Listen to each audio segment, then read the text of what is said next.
of building that vision. A lot of time is spent on that because time is very short. I don't want to mention, sir. That project was more than an airport. It was an economic catalyst. It became the gateway that attracted global giants and GCCs, transforming Hyderabad into a global IT hub. That vision did not just build an airport, it built an economic ecosystem.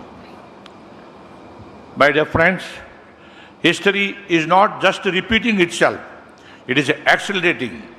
Under Honorable CM Chandrababu Naidu garu and Sri Lokesh garu, Vizag is set to become an economic capital of the East.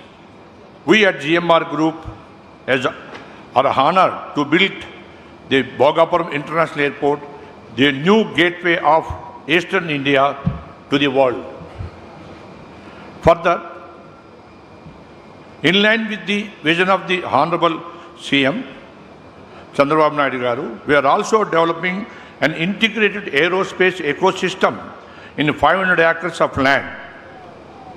This park will attract a global aerospace and defense manufacturers and house the world's largest MRO and create a complete aerospace ecosystem, and also OEMs, R&D, training and suppliers right here in Andhra Pradesh, in Bhogapuram Airport itself.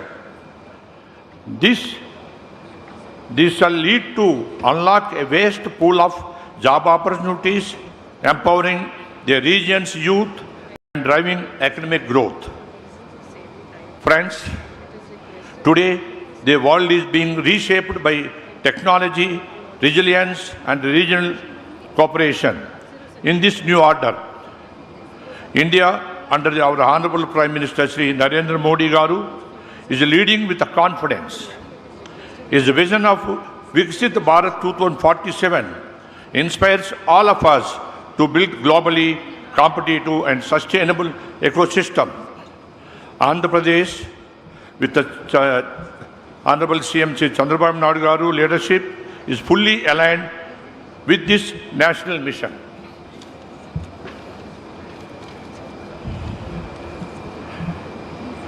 My sincere appreciation also to Honorable Minister Lokesh garu, a dynamic, forward-looking leader committed to technology, industry and youth empowerment.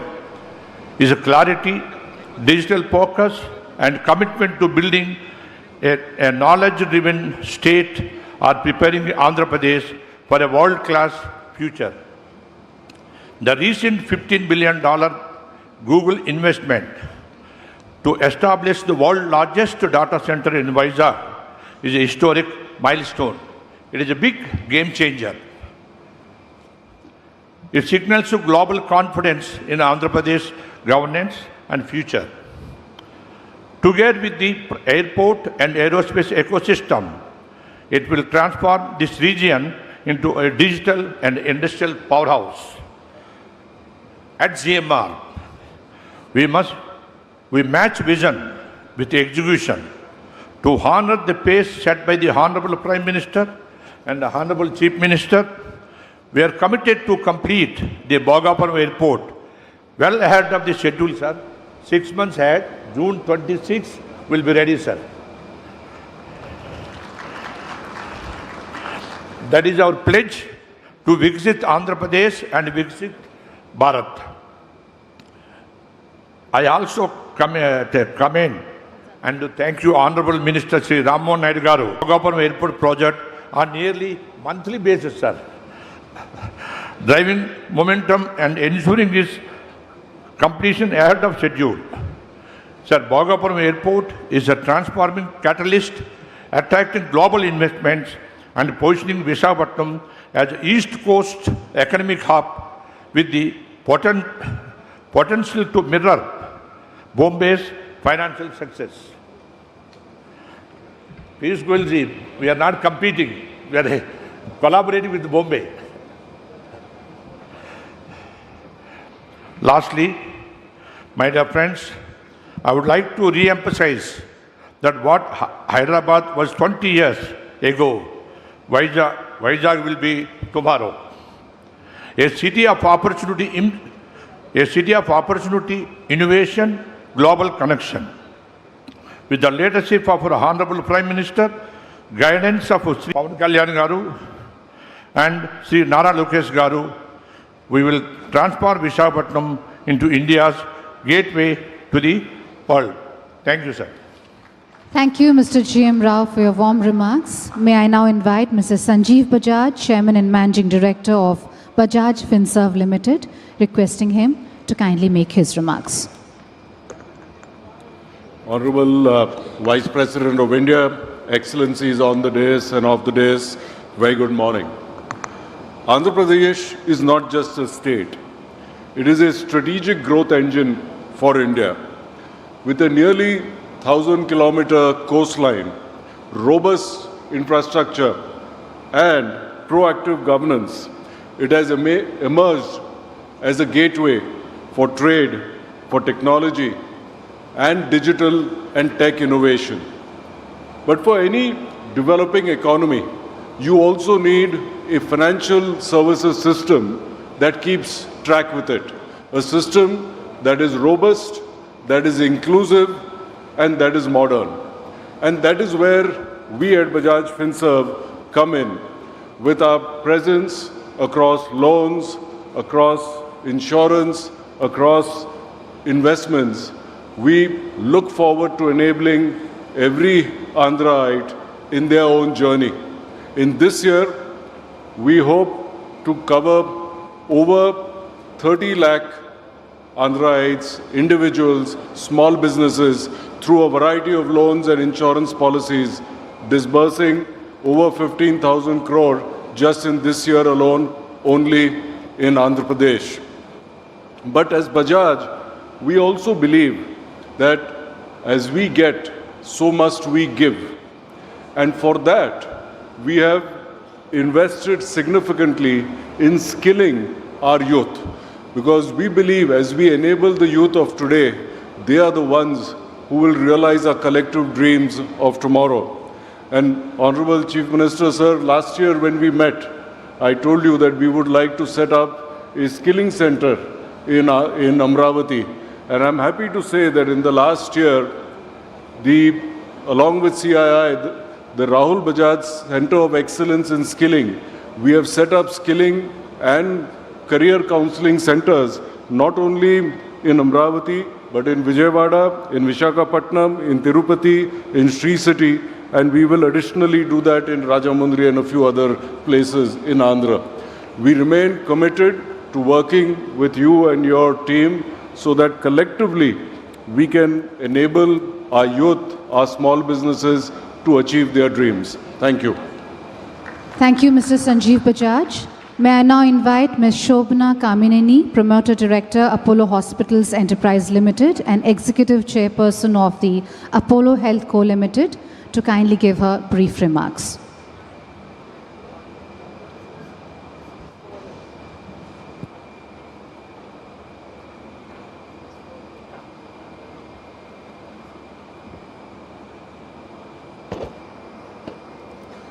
Good morning and namaskaram to the Honorable Vice President of India, Radhakrishna Garu, Chief Minister, Union Ministers, dignitaries on the dais, Excellencies, and everyone gathered here today. It's a privilege for me to be here today to talk about a subject very close to my heart, Andhra Pradesh, where I hail from, and Apollo Hospitals and our vision for the future. Andhra has always been a land of opportunity. Strategic location, robust infrastructure, progressive policies. This is a state on the move, and nowhere can you see vision and execution bundled together with such energy as our Chief Minister and his dynamic team. Today, Andhra Pradesh is not just competing, it's leading. From renewable energy, IT, manufacturing, healthcare, this state is attracting marquee investments and creating millions of jobs. It's a testament to its vision and agility. Healthcare in particular is a sector where Andhra Pradesh has made remarkable strides. The state's focus on improving healthcare indicators, expanding medical education, leveraging technology for rural outreach is commendable. Initiatives like the Dr. NTR Vaidya Seva and the telemedicine programs have brought quality care closer to communities. And as we look ahead, the demand for advanced healthcare infrastructure, specialized services is only going to grow. And this is where Apollo steps in. For over 4 decades, Apollo Hospital has been synonymous with world-class healthcare. Our mission has always been to make cutting-edge treatment accessible for every Indian. In this state, we're not just building hospitals, we're building a healthcare ecosystem. We have strengthened our presence in cities like Vizag, of course, Tirupati, Vijayawada, Chittoor, where we have hospitals, but we also have digital platforms. We're in districts, we're in villages of Andhra Pradesh, and this is a state where we have almost 21,000 people working in the Apollo family for this state, and these are all great jobs that are being created. Last night, and our telemedicine foundation during COVID and since the time that Chandrababu Naidu Garu started it, we've done over 20 million teleconsultations, and this will scale further and connect more people. We're also investing in next-gen healthcare solutions. This year, Apollo partnered with the University of Leicester to establish a Center for Digital Health Precision Medicine at Apollo University in Chittoor. And I must tell you again, our Chief Minister has actually pioneered the model of having more medical colleges. We were the first people that he offered the government medical infrastructure, the hospital, which we took over and built a medical college. This is really the vision for us when we say that India needs to create more jobs. And our Chief Minister's vision, last night he said, I want 250 million Indians to go abroad, not just the people that are there already, but we have to train this workforce. And these are the places. Healthcare provides great jobs, and Apollo hospitals will double down, sir. At least 10% of your vision, I think, will be trained from our state by us to be able to send to the world and for India. So our vision aligns so perfectly with Andhra Pradesh's ambition to become $1 trillion investment destination. Together, we'll also create a healthcare model that's inclusive, technology-driven, future-ready, and a model that not just serves the people of this state, but the people of India and the people of the world. And we're committed to partnering with Andhra Pradesh. Sir, 4 years ago, I actually cycled 400 kilometers in this state when I was going from Hyderabad to Chennai. And I can't tell you, it's about the energy, the happiness of people that we continue to see every time we come back, my hometown in Chittoor, or wherever that we come, Vizag, all the places in Andhra. It's about when you have a happy state, when you have a hopeful state. And I think this is the place where really this vision and execution come together. Thank you for allowing us to be part of your team. Thank you. Thank you, Ms. Shobna Kamineni. May I now invite Dr. Suchitra Kela, Vice President of CII, and request her to kindly give her brief remarks.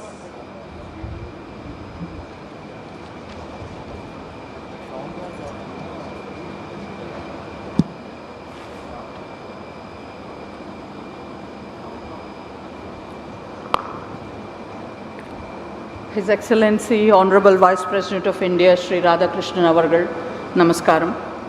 Excellencies on the dais, Honorable Chief Minister, and Excellencies of the dais and the dignitaries assembled here today. Namaskarams to all of you.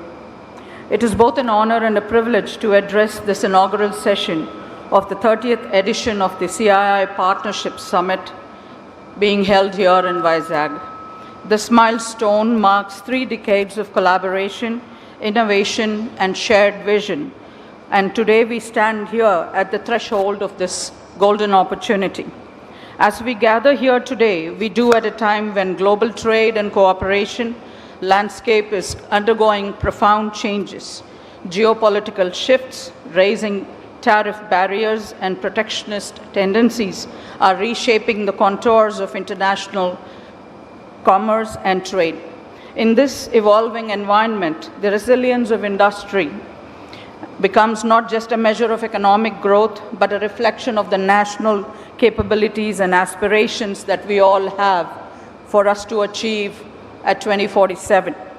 India is responding to these global challenges with confidence and clarity. Our path forward is anchored in self-sustaining growth driven by 2 powerful pillars. India's target in achieving the 500 gigawatt together, manufacturing, energy form the backbone of India's self-sustaining growth story. Manufacturing strengthens the domestic capabilities and the global competitiveness, while clean energy ensures that progress remains inclusive and sustainable. Let us remember that Atmanirbharta, or self-reliance, is not about isolation. It is about partnership, innovation, shared growth, that India stands ready to work with the world to co-create solutions and strengthen value chains and build a resilient global future where the prosperity is shared and sustainable.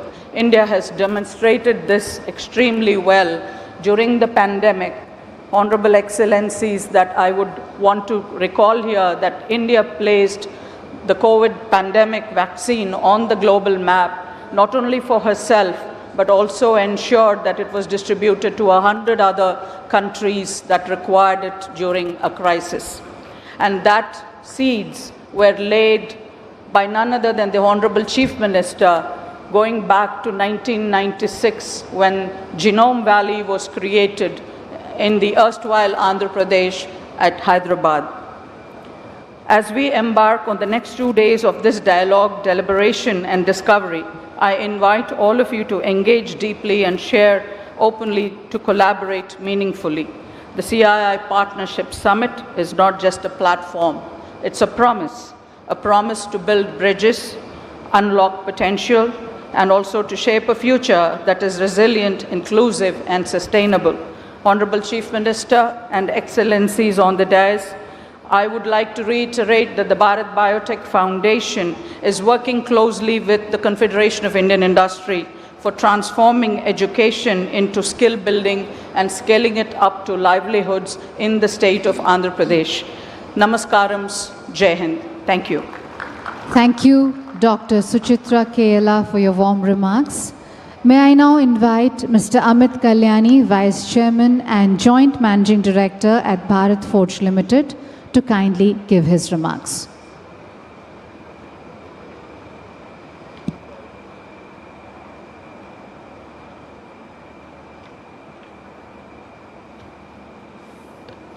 His Excellency, the Honorable Vice President of India, Shri Radhakrishnan Ji, Excellencies on the dais and present here, good morning. It's a privilege to be here with you in this beautiful city of Visakhapatnam for this CII Partnership Summit. Our company, Bharat Forge, has been invested in the state of Andhra Pradesh since the Honorable CM's first term in 2018, when we set up a plant near Nellore. And we are now, with the experience in hindsight and the positive experience we have had, are increasing our investments in the state in multiple new areas that we are present in, including defense, in the shipbuilding supply chain, and industrial areas. Additionally, with the tremendous potential that the people have here, we are involved in digital AI and upskilling of the workforce as key strategic areas to enable the industrialization vision of the Honorable CM. We are also an active partner in the Ratan Tata Innovation Hub, Anandpur Node, enabling AI and Industry 5.0 upskilling in the surrounding areas. Additionally, in the bilateral discussions with the Honorable CM over the last 2 days, we have identified a few other sunrise areas where there is tremendous potential for investment and investment-led employment in the state of Andhra Pradesh. Andhra Pradesh is going to also drive certain or anchor certain key industrial sectors which are going to be driving the manufacturing demand in India, such as shipbuilding. The whole city of Visakhapatnam and this area has a tremendous ecosystem and deep knowledge base in the area of shipbuilding, thanks to the Advanced Shipbuilding Center and the talent that exists around it. So this is a key enabler to create a large new shipbuilding complex, which I think will be a growth driver for the Indian industry. Our experience in the last 7-8 years and the roadmap laid out by the Honorable CM and the Government of Andhra Pradesh embolden us in making new investments, because it's a well thought out plan which takes care of all aspects of future demand, right from data to manpower to skill, energy, and I think this could be a great new growth node for all Indian industry and industries from across the world. So congratulations to the state and CII for organizing this wonderful event and to enable partners from India and outside to see the opportunity of our country and the state and to create a new growth avenue from here. Thank you very much. Thank you, Mr. Amit Kalyani. May I now invite Mr. Sudarshan Venu, Chairman and Managing Director.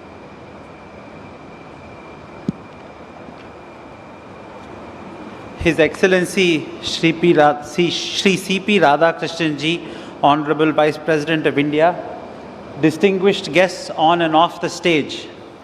It's really a special moment for all of us to gather in Andhra, as under the vision of the Chief Minister, Andhra's growth is turbocharged with the vision of Swarna Andhra 2047. This is set in a leadership of our Prime Minister, Shri Narendra Modi Ji. India is poised to become the world's third largest economy in 2028. We are well on our way to realizing the ambitious vision of Viksit Bharat 2047, powered by manufacturing, services, and access to many new markets under the many free trade deals that have been done under the guidance of our Honorable Commerce Minister. In this vision, Andhra has a very special place to play. The visionary Chief Minister has conceived a concept of Swarna Andhra Pradesh 2047 with an aim to transform the state into a $2.4 trillion economy with a per capita GDP of over $42,000. This would mean a remarkable double-digit growth every year from now onwards, creating of Sri Nara Lokesh Garu in his recent YouTube interview, where with an aim of attracting over $1 trillion in investments over the next 5 years and developing crucial infrastructure in multimodal logistics, industrial parks, and power generation facilities. The vision targets all sectors of the economy: manufacturing, aquaculture, clean energy, and the social development as well. With its strategic location, Andhra is one of the most attractive investment destinations in India today, supported by a dynamic vision and strong governance. Residing and coming from Singapore, Singapore companies have always had tremendous opportunity to partner with and partake in the vision of our Honorable Chief Minister. And I'm sure that this will happen in the coming years as well, as India and Singapore further strengthen their partnership.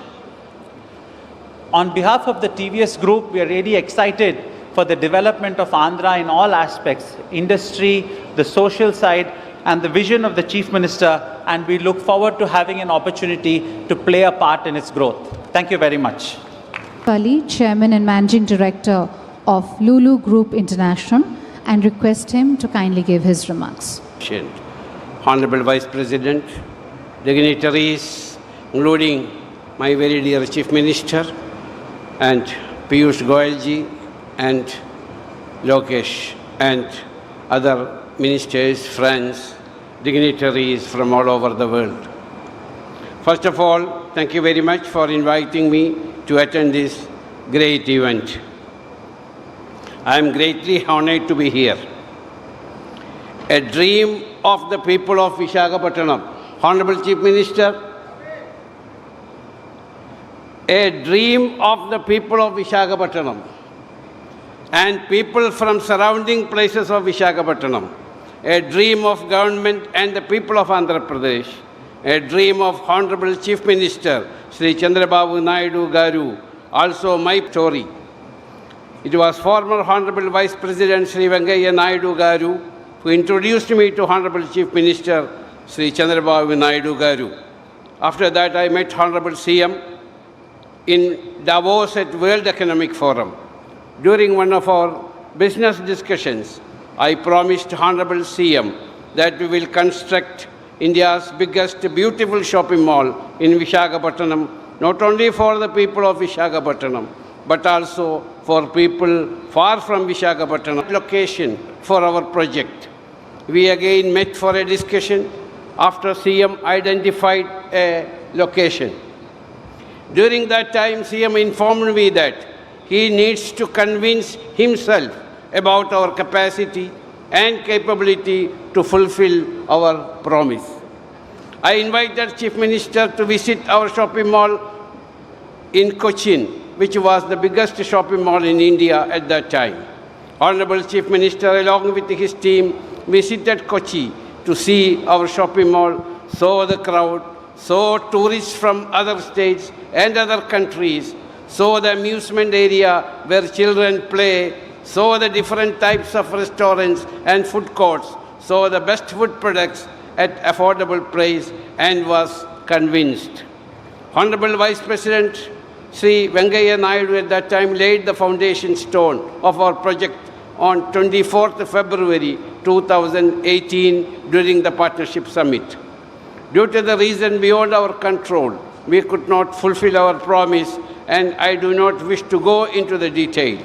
I also wrote an apology letter to the Vice President Sri Venkaiah Naidu Garu, informing politely our inability to complete our project in his home state, which he laid the foundation stone with his own blessed hands.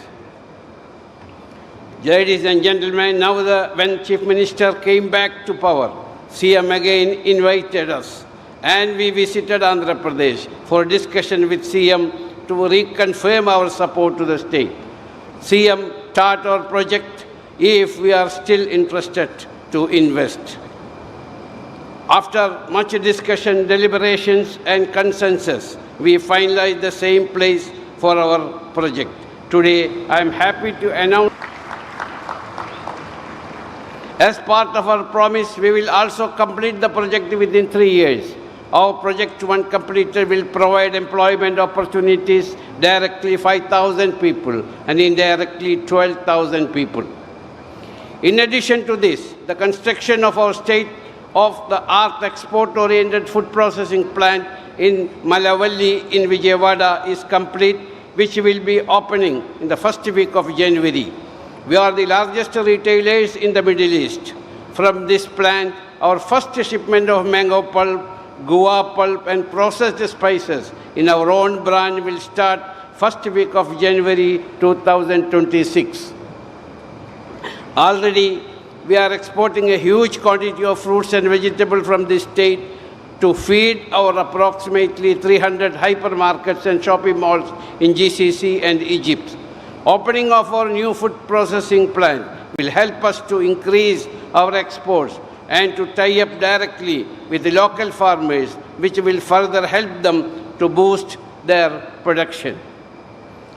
As we all know, under the dynamic leadership of Sri Narendra Modi ji, our Honorable Prime Minister, is emerging as the fastest growing economy and one of the most attractive and third largest economy in the world.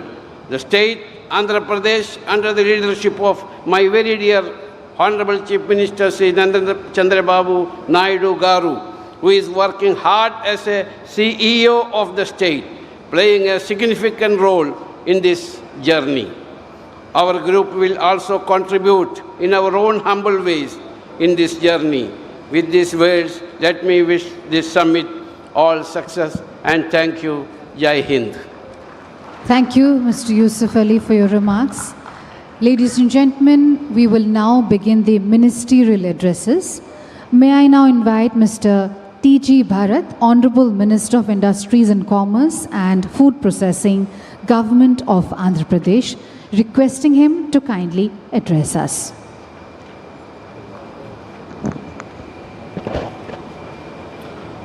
Honorable Vice President of India, Sri C.P. Radhakrishnan Garu, Honorable Governor of Andhra Pradesh, Sri Abdul Nazir Garu, Honorable Union Minister for Commerce and Industry, Sri Piyush Goyal Garu, Honorable Chief Minister, Sri N. Chandrababu Naidu Garu, Honorable Minister, Sri Nara Lokesh Garu, Honorable Central Ministers, Honorable State Ministers, distinguished ambassadors, international trade ministers and diplomats, captains of industry, and friends from around the world, good morning. It is a privilege to stand here on the opening day of the Partnership Summit, a summit that tells the world one clear message. Andhra Pradesh is back in acceleration mode with clarity, confidence, and commitment. People often ask me, Minister, what's the secret behind Andhra Pradesh speed? I tell them, when you have CBN Sir in the driver's seat, even the GPS struggles to keep up. Because under the visionary leadership of our Honorable Chief Minister Chandrababu Naidu Garu and with the dynamic support of Honorable Minister Nara Lokesh Garu, decision making in Andhra Pradesh is fast, transparent and future focused. When CBN Sir focuses on growth, progress doesn't walk, it runs. We have seen it before and we have witnessed it again. Faster, smarter and more inclusive than ever. Today we bring together technology, manufacturing, infrastructure, energy, food, processing and logistics, all in one ecosystem for opportunity. We are not here to compete for investment. We are here to collaborate for growth. Not to sell land, but to build long-term partnerships. Not to chase headlines, but to create value chains that endure. To every investor present from India or overseas, I say with confidence, if you are ready to invest, Andhra Pradesh is ready to execute. We already have long coastline, 3 industrial corridors, 550 plus industrial parks, the capability and the leadership. What we are looking for is partnership who believe in speed, scale and sincerity. Together, let us make the summit not just an event, but the starting point of a new industrial decade for Andhra Pradesh. Jai Hind, Jai Andhra Pradesh. Thank you. Thank you, Honorable Minister, for your kind address. May I now invite Mr. Nadendra Manohar, Honorable Minister of Civil Supplies, Food and Consumer Affairs, Government of Andhra Pradesh, and request him to kindly address us. The Honorable Vice President of India, Sri Radhakrishnan Ji, Honorable Governor of Andhra Pradesh, Syed Abdul Nazir Ji, our Honorable Chief Minister of Andhra Pradesh, Sri Nara Chandrababu Naidu Garu, the Honorable Union Minister for Commerce and Industry, Sri Piyush Goyal Garu, distinguished ladies and gentlemen, on behalf of the Deputy Chief Minister of Andhra Pradesh, Sri Pawan Kalyan Garu, firstly I would like to extend our hearty appreciation and congratulations to our Honorable Chief Minister for his relentless pursuit in creating an ecosystem for industry in Andhra Pradesh. It is his tireless efforts that have made things happen to bring Andhra Pradesh back to its days of glory. To CII and all potential investors, we are here and we stand together to assure you that this partnership shall always be continuous and deeply committed into making things happen for all of you in Andhra Pradesh. This consistency is very much required, as you all noticed, when policies change and governments change. But we all stand here together to reiterate once again that our alliance will be here to support in everything that all of you do. The early entrepreneurs of Andhra Pradesh made significant contributions to the core sectors of our industry in Andhra, and it's now time for all of us to take this momentum further. In the days ahead, when we bond together, we request all of you who are here to continue to inspire the youth of our great nation, to ensure that you provide a platform for them to innovate, for them to become the next level generation of entrepreneurs. Andhra Pradesh will always be here to encourage, motivate, and stand committed in ensuring that industry has a pride of place in the map of India. Thank you all for reaching out and coming to Andhra Pradesh. And this Partnership Summit should definitely leave an excellent mark in the industrial policy of Andhra Pradesh. With best wishes to all of you, and especially to Nara Lokesh Garu, for ensuring that speed of doing business is not a slogan, but it is a lot of hard work and relentless effort to make things happen. Thank you very much. Thank you, Honourable Minister, for your kind address. May I now invite Mr. Bhupati Raju Srinivasa Verma, Honourable Minister of State for Heavy Industries and Steel, Government of India, requesting him to kindly address us.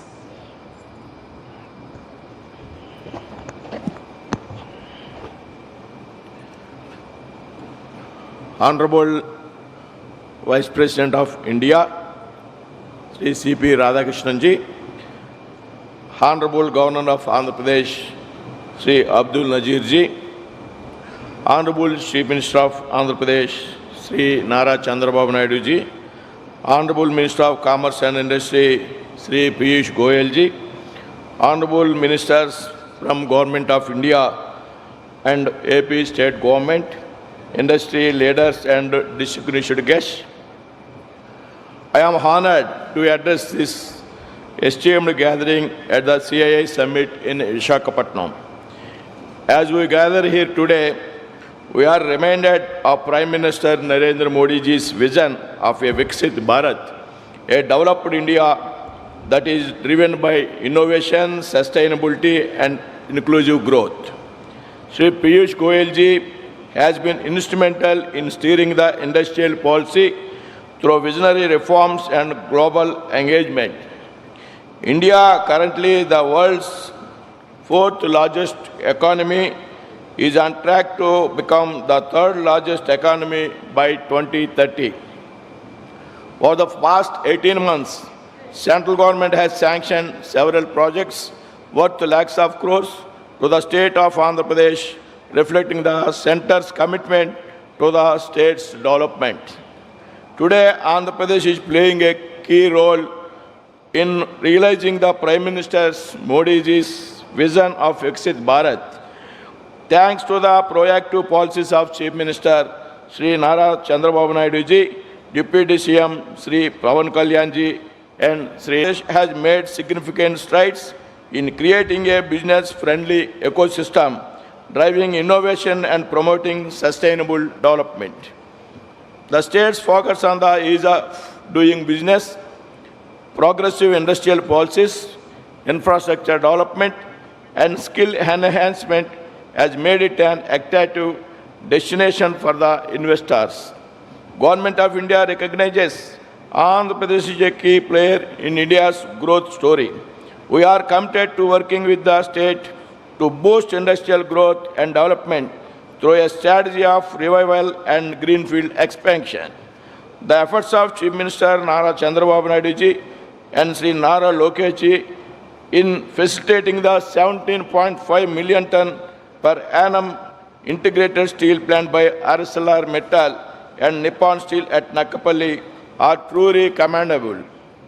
Aiding these efforts, we at the Ministry of Steel have approved a 267 kilometers iron ore slurry pipeline from Chhattisgarh to the steel plant at Nakapalli, which will ensure low emission and cost-efficient logistics. The collaboration of a strong central vision and dynamic state leadership has positioned Andhra Pradesh at an unparalleled advantage. I invite all industrial leaders and delegates to explore the immense potential of Andhra Pradesh for sustainable industrial growth. Let us shape the future of Andhra Pradesh and India together. Thank you. Jai Hind. Thank you, Honourable Minister, for your kind communications. Government of India requesting him to kindly address us.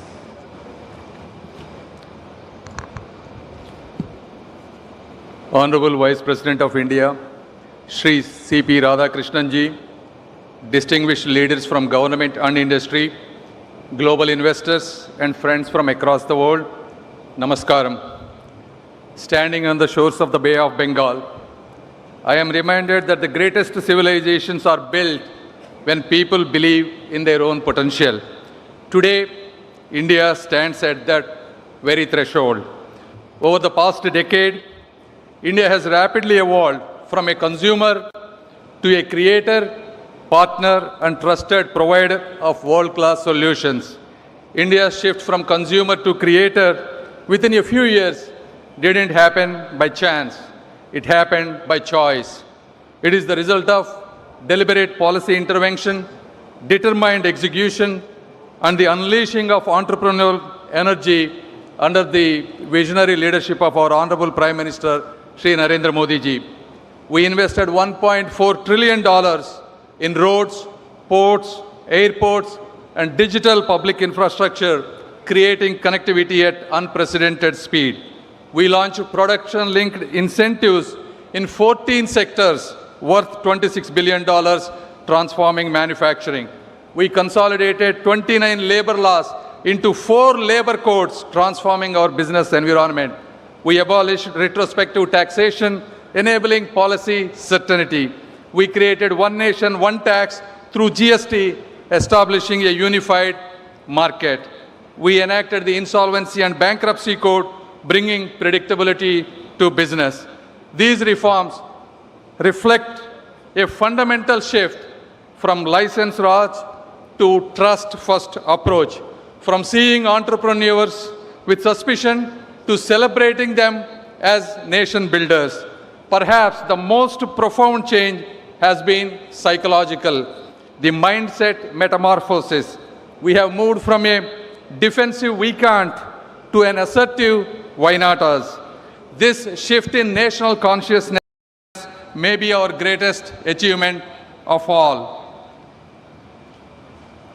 Now when it comes to Andhra Pradesh, our dynamic visionary Chief Minister, Shri Nara Chandrababu Naidu ji, has built ecosystems that transformed Hyderabad into a IT capital Cyberabad, Vizag into industrial and fintech city, Anantapur into automobile hub, Tirupati into electricity, electronics and mobile manufacturing hub.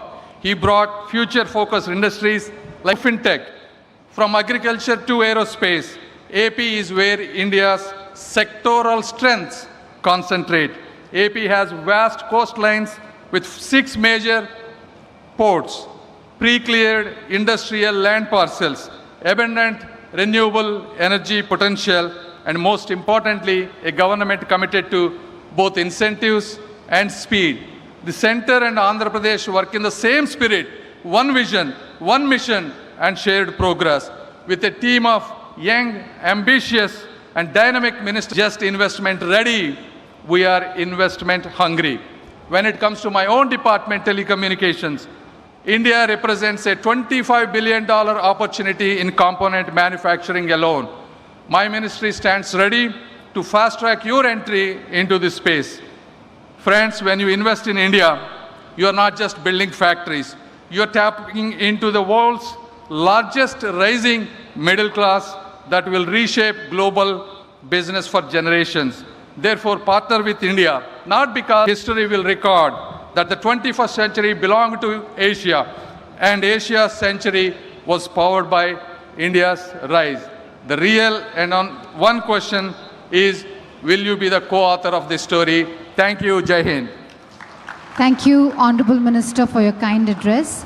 May I please request our speakers to kindly keep their remarks brief due to paucity of time.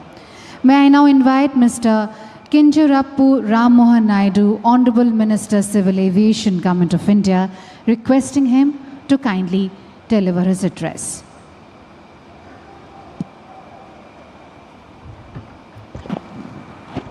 His Excellency Honorable Vice President of India, C.P. Radhakrishnan Garu, His Excellency Governor of Andhra Pradesh, Abdul Nazir Garu, and the visionary and dynamic Chief Minister of Andhra Pradesh, Shri Nara Chandrababu Naidu Garu, and my senior colleague from the Cabinet, Piyush Goyal ji, and all the dignitaries on the dais, and all the distinguished delegates, business leaders, policymakers, and friends from across India and the world, Namaskaram and a very good morning. It fills me with immense pride and purpose to welcome you all to Visakhapatnam, which is the jewel of East Coast and the rising capital of opportunity and the beating heart of a new Andhra Pradesh. Today we are not just hosting a summit, but we are igniting a vision of a state reborn with purpose, powered by people and propelled by leadership that believes in building the future, not waiting for it. In fact, coming from this very region of North Andhra, it's a very emotional moment for me. If you look at this situation a couple of years back, where Andhra was not having any sense of direction, no sense of purpose, no sense of vision, to be here right now, where Visakhapatnam and Andhra Pradesh have been the talk of not just the nation, but the talk of the world, it fills me with immense pride to be here. And it almost seems like a miracle. And miracle was bound to happen when two of the greatest leaders this country has ever seen have come together. One, the Honorable Prime Minister of the country, Shri Narendra Modi ji, who is spearheading India into a great sense of pride and a great sense of nation building and inspiring 140 crore people of the country to build Viksit Bharat by 2047. And one who is amongst us, the inspiring, ever-inspiring leader, not just for political leaders or young leaders, but for businessmen, for people from all across all sectors of life, all walks of life. That is our Honorable Chief Minister, Shri Chandrababu Naidu Garu. And under the visionary leadership of Chief Minister Nara Chandrababu Naidu Garu, Andhra Pradesh is reclaiming its rightful place as India's innovation frontier. He is a leader who doesn't just govern, government must always outpace politics. It was his foresight that created Cyberabad much before India began speaking of IT revolution. Today that same foresight is shaping up Amaravati, same foresight is shaping up Rayalaseema and Uttarandhra into a new triangle of growth, inclusion and global investment. And he is not alone in this mission. Working shoulder to shoulder with him is a leader of intellect, energy and empathy, which is our own young and dynamic Minister, Shri Nara Lokesh Annagaru. And he represents a new generation of politics, which is data-driven, outcome-focused, and deeply grounded in cultural values. His clarity of thought and speed of execution are transforming how government interacts with citizens and investors alike. Under his leadership, our digital infrastructure and the startup ecosystem and skilling platforms are evolving not year by year, but week by week. We are also strengthened by the integrity and emotional connect of our Deputy Chief Minister, Pawan Kalyan Garu, a leader who reflects the voice and hope of the people. And overarching all of this is the guiding vision of our Honorable Prime Minister, Shri Narendra Modi ji, a leader who has redefined how the world perceives India.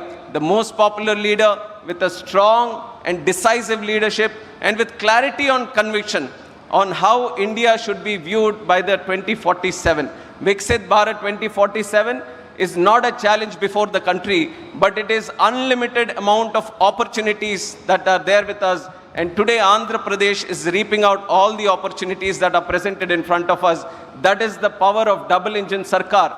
When the state government and central government with unity and clarity and conviction, they all come together. The strength that is shown today in the Andhra Pradesh. Friends, when you invest in Andhra Pradesh, you're not just investing in a state, but you're investing in a mindset of speed where approvals move faster than ambitions, a mindset of trust where policy doesn't change with politics, but with purpose, and a mindset of excellence where we don't compete with other states, we compete with the world. And this mindset isn't just philosophy, it is performance driven. Because in Andhra Pradesh, we don't announce intentions, we announce outcomes.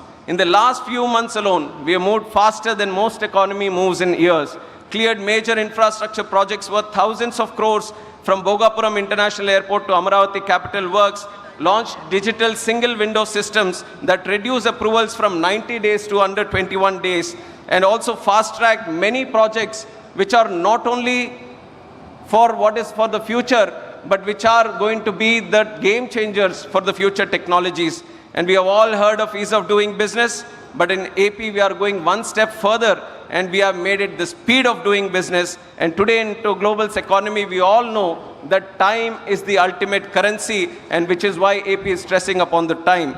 But friends, here when we all meet, speed is also nothing without the soul. And the soul today is its people, the Andhra's people and the people of the country who are hardworking, humble, and hungry to grow. So this is a great opportunity for all of us here to invest in Andhra Pradesh and to take this great nation forward.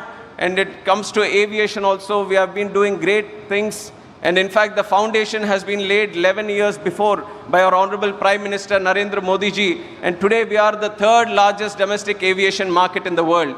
Every 50 days we are opening a new airport, which is unprecedented anywhere in the globe. And that is the kind of success we have achieved in terms of building up of airports, the passenger capacity, and many other verticals in aviation. And today, Andhra is taking it one step further, creating a logistics hub, creating an aviation hub. That is why with the existing 7 airports, we are planning to create 7 more airports. We have 4 flight training organizations coming in the state. We have MRO ecosystem coming in Visakhapatnam. We have aviation skilling university coming in Visakhapatnam. And we are expanding the drone sector and creating a drone city. And aerospace and aircraft manufacturing also, we are trying to drive it in a big way in the country. And these, you feel that we have our hands full, but our Honorable Chief Minister is so far advanced that he's not happy with the content that we have today. He's always driving for something more, new inventions to come in, and I'm very happy to see this kind of innovation being the birthplace of Andhra Pradesh and the drive that is here. And as I stand before you, I feel a deep responsibility to make sure every partnership you forge here becomes a story of success. Let Andhra be the gateway to India's next decade of growth. Let Visakhapatnam be the city where the sunrise of investment never sets. On behalf of our leadership and every hardworking citizen of the state and the country, I welcome you to the land of... Minister, for your kind address. Ladies and gentlemen, I'd like to now invite Mr. Nara Lokesh, Honorable Minister for Human Resources Development, IT Electronics, kindly address us. Honorable Vice President of India, CP Radhakrishnan Garu, Honorable Governor of Andhra Pradesh, Syed Abdul Nazir Garu, Honorable Chief Minister of Andhra Pradesh and Co-Chairman of the 30th CII Partnership Summit, Shri Nara Chandrababu Naidu Garu, and Honorable Minister of Commerce, Industry, Government of India, and Chairman 30th CII Partnership Summit, and my mentor, Piyush Goyal Garu, and to the dignitaries on the dais, off the dais, a very good morning. It is a privilege to welcome you to Visakhapatnam, a city where hills meet the sea, where ideas lift off. Andhra Pradesh is proud to host the CII Partnership Summit 2025 at a time when India is emerging as the world's growth engine. Quite a few people ask me why they should consider Andhra Pradesh as their destination, as their home, and I only give them 3 clear reasons. First, we have a leadership with a clear track record in Visakhapatnam. The second reason you should consider Andhra Pradesh is, of course, our speed. Friends, we live in a fast-changing world where markets, regulations, and technology keep evolving. I have met thousands of investors and corporates in the last 1 year. The single most important requirement for a company is speed. They expect the same speed from governments. This speed needs to be a mission. We need to grant land, permits, approvals, incentives with a speed that the project can take off and serve the markets. And to all the industrialists who are here in the audience, we will beat your company's speed here in Andhra Pradesh.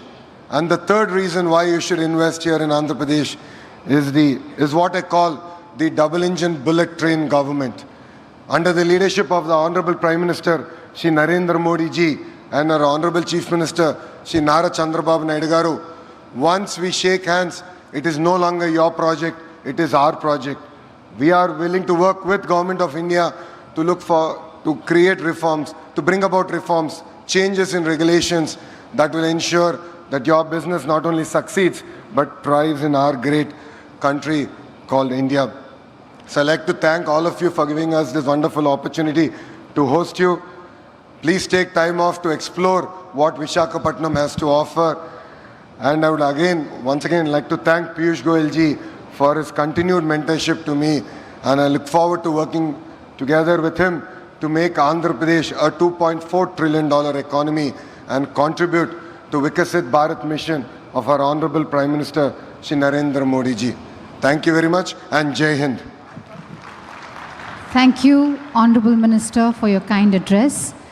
Ladies and gentlemen, I'd like to now invite Mr. Piyush Goyal, Honorable Minister of Commerce and Industry, Government of India.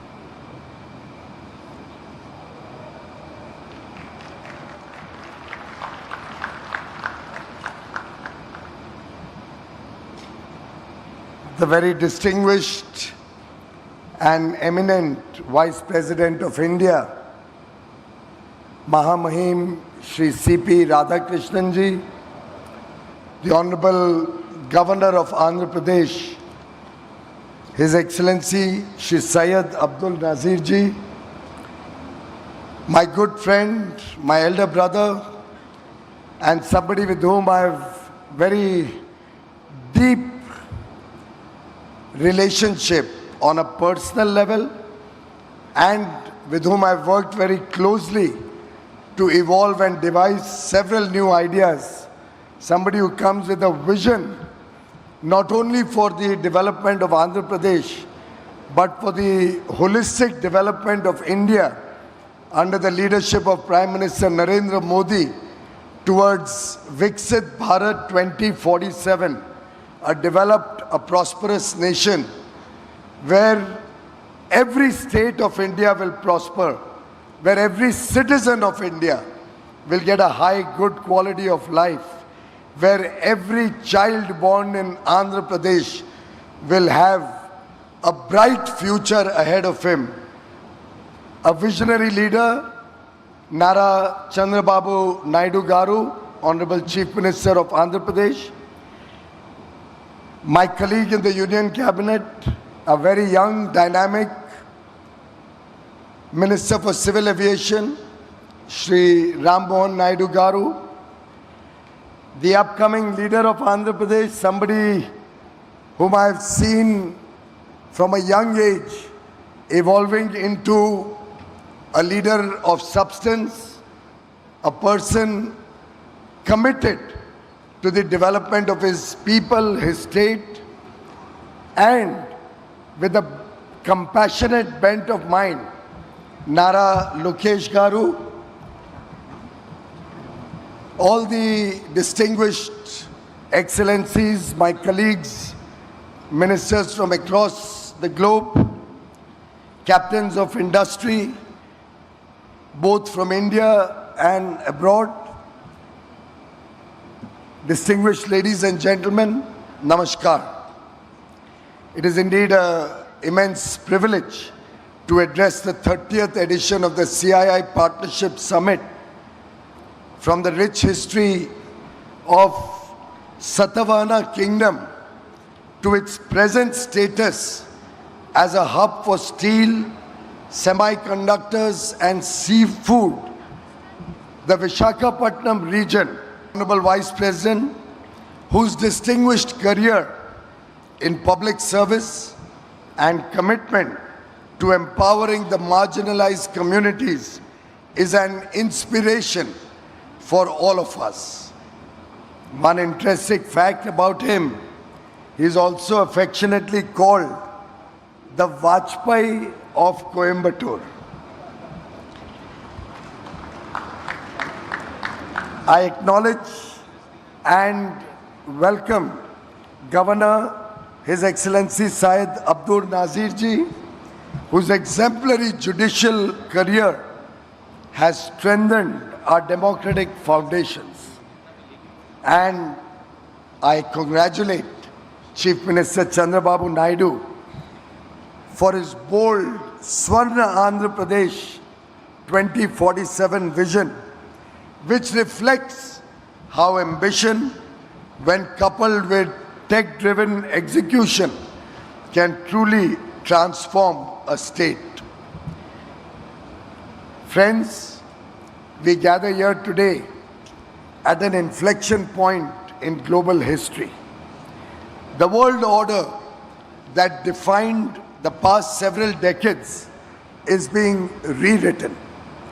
In this churning and tremendously volatile and uncertain, challenging times, in this Samudra Manthan that we witness, India stands as an oasis in the desert. Prime Minister Narendra Modi has very aptly said, and I quote, "For global peace, stability, and prosperity, the world's most populous country must become self-reliant," unquote. We draw from our ancient wisdom of Vasudhaiva Kutumbakam. The world is one family. India's rise will benefit all of humanity.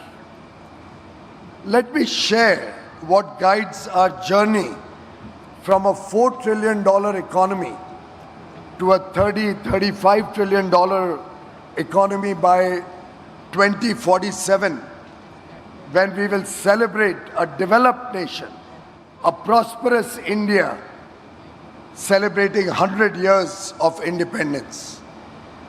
Inspired by Chanakya's Arthashastra, I present 3 pillars that define Bharat's approach to navigating the new geoeconomic order. 1. Prosperity through technology. India's technology story is one of democratization and trade. It talks of scale and speed. It focuses on talent and skill. We have built digital public infrastructure serving 1.4 billion Indians. UPI processes nearly half of all real-time payments globally, which is now being adopted by multiple countries. Aadhaar provides a digital identity to semiconductor ecosystems with a current $30 billion investment and growing. Our India AI mission is democratizing artificial intelligence for all Indians. Today, 1 billion Indians are connected to the net, and we have the second largest user base of ChatGPT across the globe. From the Mars mission to launching 104 satellites in one mission, we embody innovation at scale. We have achieved 500 gigawatts of installed power capacity, of which 51%, more than 250 gigawatt, comes from renewable energy sources. In the next 5 years, we plan to double our clean energy to 500 gigawatt, one of the fastest ramp-up witnessed anywhere in the world. To our international partners, India offers not just a market, but partnership for shared prosperity and mutual growth. Our young, aspirational engineering talent, our digital infrastructure, and our vibrant startup ecosystem provide the perfect launchpad for globally scalable solutions. Second, trust through righteousness, Vishwas through Dharma. In the new geoeconomic order, trust is the most valuable currency. India has emerged as the world's trusted partner. through consistent and principled engagement. During COVID-19, we supplied vaccines and medicines, most often free of charge, to over 100 countries around the world. This is Vasudhaiva Kutumbakam in practice. Free trade agreements. We have recently signed free trade agreements with the United Kingdom. We have operationalized free trade agreements with the four-nation EFTA bloc, Switzerland, Norway, Liechtenstein, and Iceland, who have also committed $100 billion foreign direct investment and the creation of 1 million direct jobs, along with free trade between the two countries. We also have the UAE, Australia, and Mauritius as new FTA partners. We are currently negotiating FTAs with the EU, with the United States, with Oman, with New Zealand, with Chile, with Peru, and many more wanting us to start negotiations. Frankly, I don't have any more bandwidth to handle more negotiations simultaneously. The world trusts India because we offer predictability through regulatory reforms, transparency through digital governance, and reliability in honoring commitments. We have removed more than 42,000 compliances and abolished 1,500 obsolete laws. Our next generation GST reforms will further ensure ease of doing business and rapidly expand consumer spending. When you partner with India, friends, you partner with a civilization that views relations through dharma, doing what is right. Third, trade through capability. India's last year trade performance tells a remarkable story. Our exports crossed $825 billion for the first time despite global headwinds. FDI flows stood at a record $81 billion, a testament to investors' trust in India.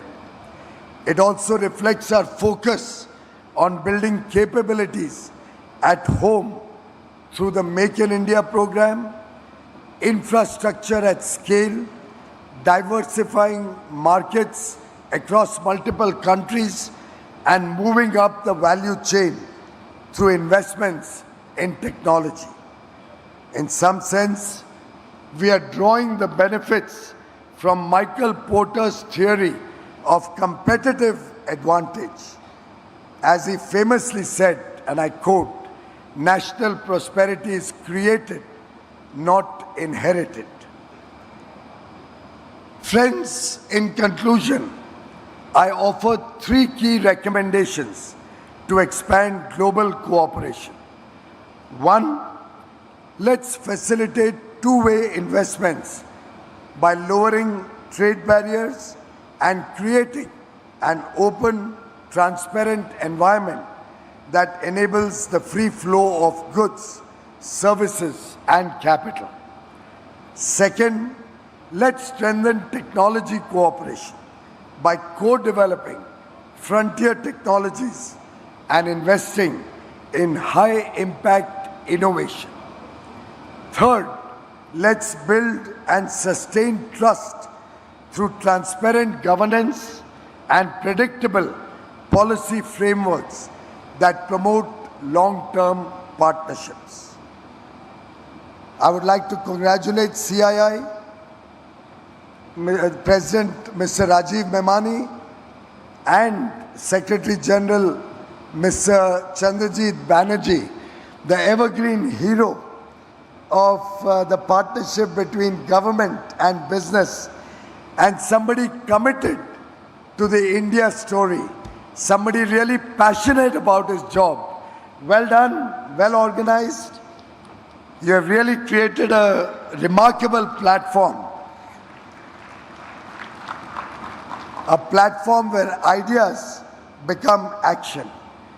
And I'd like to thank Chandrababu Garu Naidu and Lokesh Garu for making this 30th Partnership Summit such a grand success through their perseverance, through their hard work, and through their commitment to the India growth story. Chandrababu Garu, I'd like to work with you to create a permanent facility in Andhra Pradesh where we can have big ticket seminars, conferences, exhibitions, and ITPO, the India Trade Promotion Organization, which has created the wonderful Bharat Mandapam in Delhi, would love to partner with your state and jointly prepare Andhra Mandapam,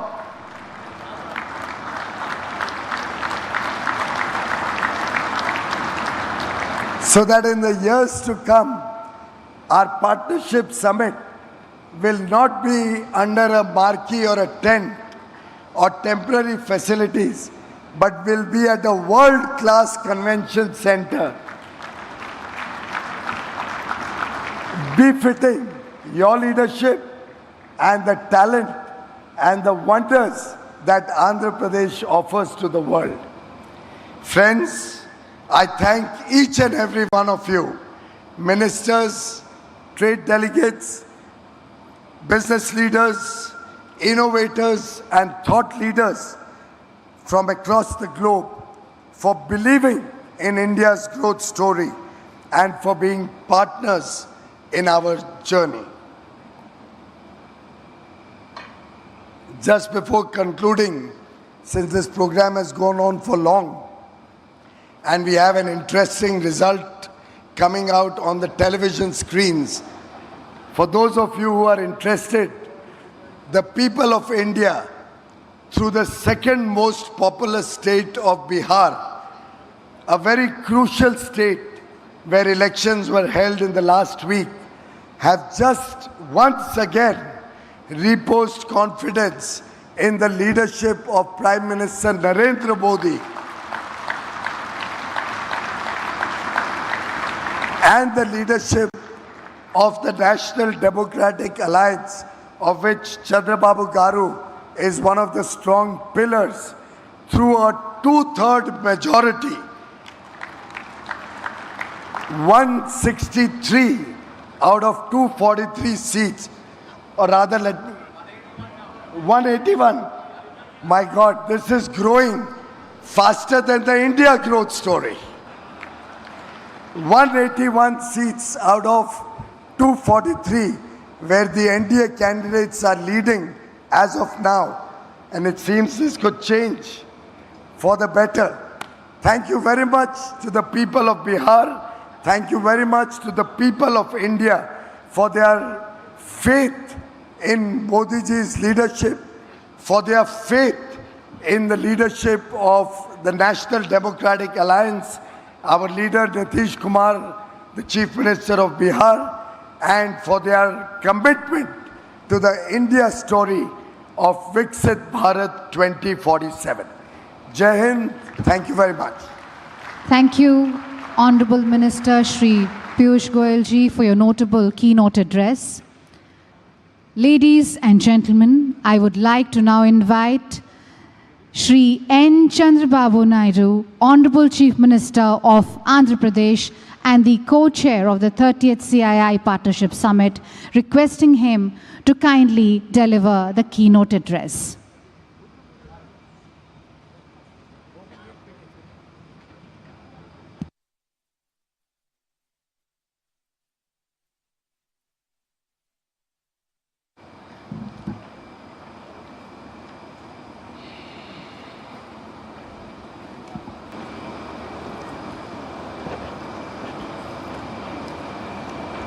Honorable President of India, Sri C.P. Radhakrishnan Garu, Honorable Governor of Andhra Pradesh, Sri Abdul Nazir Garu,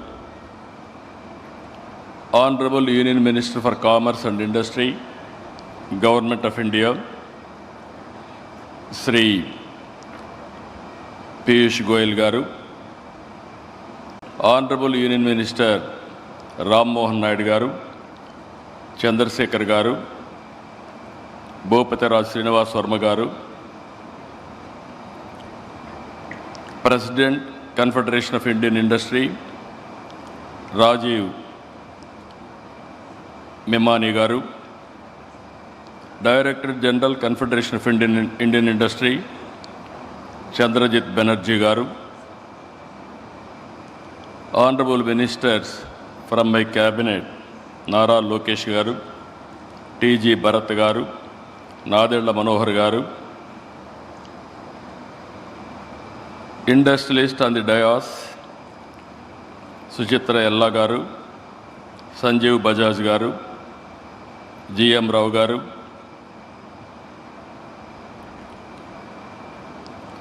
Siddharth Kalyan Garu, Karan Adani Garu, Sudarshan Venu Garu, Yusuf Ali Garu, Kamineni Shobana Garu, Chief Secretary Vijayanand Garu,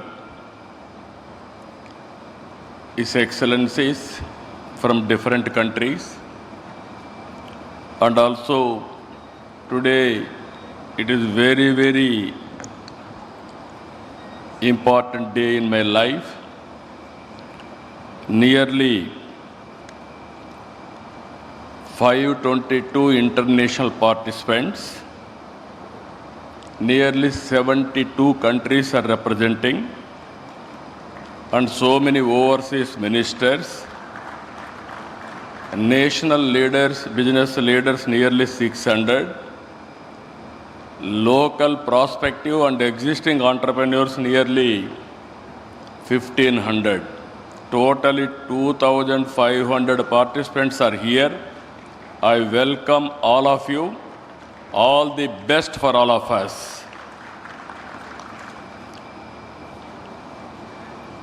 Today, I have heard so many speeches from all our leaders, stalwarts.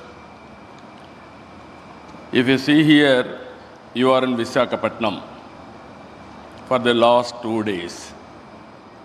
Visakhapatnam is a beautiful city in India. Even some of the countries you may not have this type of place. Excellent beaches, beautiful sea, and also beautiful hills, and at the same time beautiful people and safest place. Recently, Government of India has rated the number one city for human safety. That is how they rated. So, with all these things, wonderful people. In advance, I am requesting you to book next year also to be our guest. That is what I want to request all of you. Honorable Vice President of India, I have known him for a long time,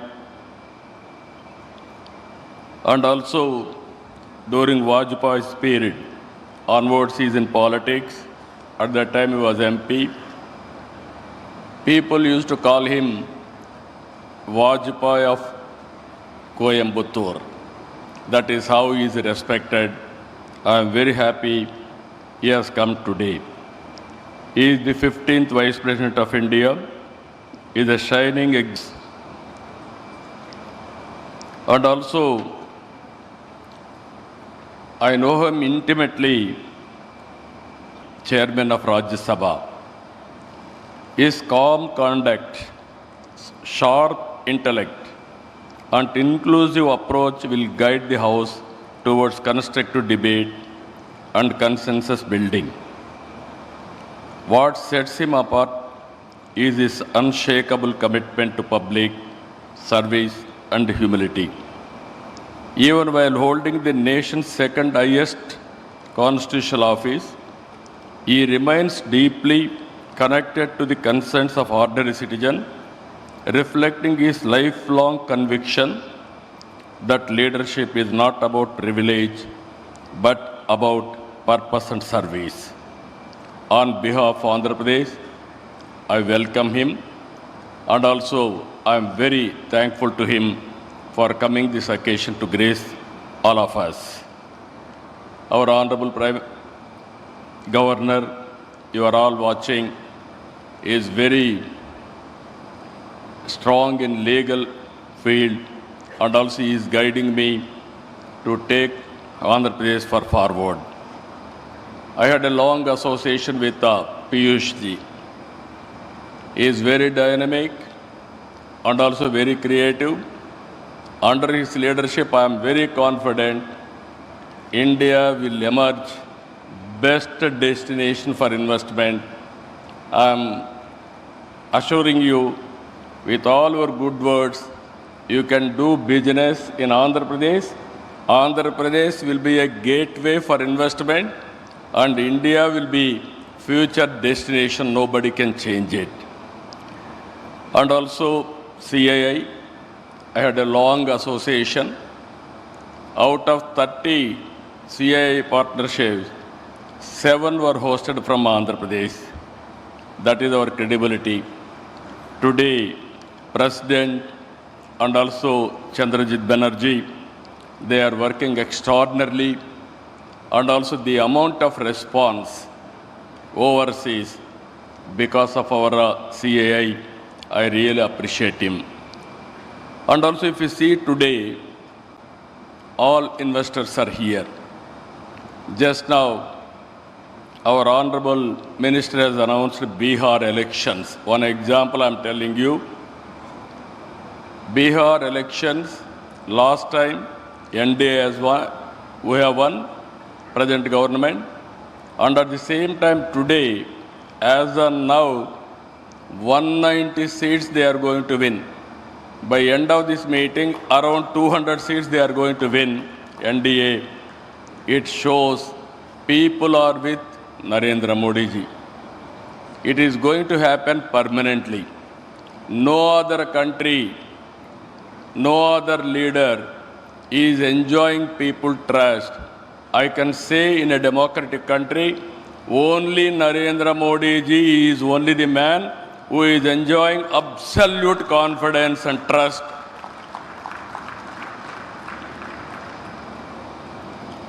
This, again I am telling you, 20th century belongs to Narendra Modi ji. Around 2002, he became Chief Minister. Continuously, he won elections. 2014, he became Prime Minister. Continuously, 3 elections he has won. And also, next election also he is going to win. Very stable government and also very progressive government. He has corrected all structural changes, which are all deficiencies, everything he has done. Some more reforms he is going to bring. And also, recently, GST reform he has brought. What I wanted to impress upon global investors who are all here, India will be the best place to do business. And at the same time, India is having some inherent strengths. We started economic reforms in 1991. Mid-90s, we are able to take first more advantage about technology. India is only the country which is enjoying demographic dividend advantage. With all these things again, right time, right leader, right place, that is Narendra Modi ji. No, I am telling you, as on today, during his tenure, from 11th largest economy, we are able to reach 4th largest economy. Next year, we are going to reach third largest economy. By 2047, India will be number one economy. It is unstoppable. It is going to happen. This is the strength of India as on today. Regarding Andhra Pradesh, you are all aware, excellent natural advantages. 1,000 kilometers sea coast. It is a gateway of India on east coast. And also we are very strong in doing business. We are having earlier track record and also proof of concept also. This is where earlier always we are number one in ease of doing business. Now we have shifted the gear, speed of doing business. Anybody will invest in Andhra Pradesh. Once you agree MOU, then it will become our project. We will get it done, everything on real time. Again, I am telling you, we are working differently. 10 principles we are keeping in mind. If you see all 10 principles, this is zero poverty. How to reduce inequalities, that is one principle. Job, employment generation. It is our top priority. Water security, farmers and agri-tech. Totally we wanted to integrate technology in agriculture. Global logistics hub we wanted to make it. Either road, port, airports, or railway, or inland waterways, or logistics parks, we want to integrate everything. And also energy and fuel optimization by going for green energy, and ultimately product perfection. And Swachh Andhra Pradesh, that is under Swachh Bharat, we wanted to make Andhra Pradesh clean, green, circular economy, everything. And deep technology in all walks of life. We want to adopt it. Skilling is a continuous process. Human resource development is a continuous process. These are all 10 principles we are keeping in mind for development. And at the same time, we are very, very inspiring time. I am using this. I have seen politics for the last 4.5 decades. I started in 95, I-Tech city, and also IT promotion, information technology promotion after internet revolution. Today I can say proudly, if you can go to any country, Indians are dominating in information technology. This is inevitable.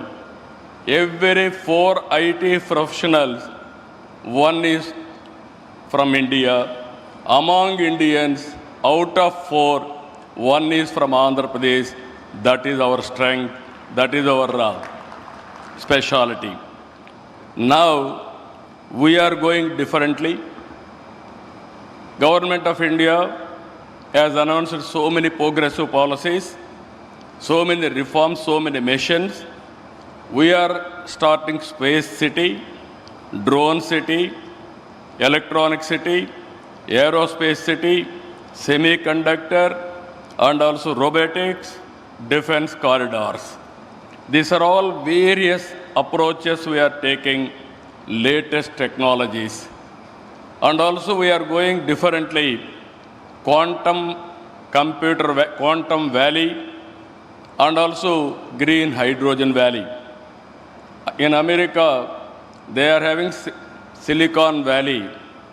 In India, we are having a quantum valley that is in Andhra Pradesh. First quantum computer is coming to Andhra Pradesh. And at the same time, I am assuring all audience here, within 2 years, we are going to produce quantum computers. We are going to provide quantum computers for global community wherever you need. That is how we are progressing as on today. Green hydrogen is another area where we are very strong. If you see Government of India, 500 gigawatts they want to produce green energy. In that, 160 gigawatts we are going to produce. Even yesterday we had a very good MOUs. Time has come now.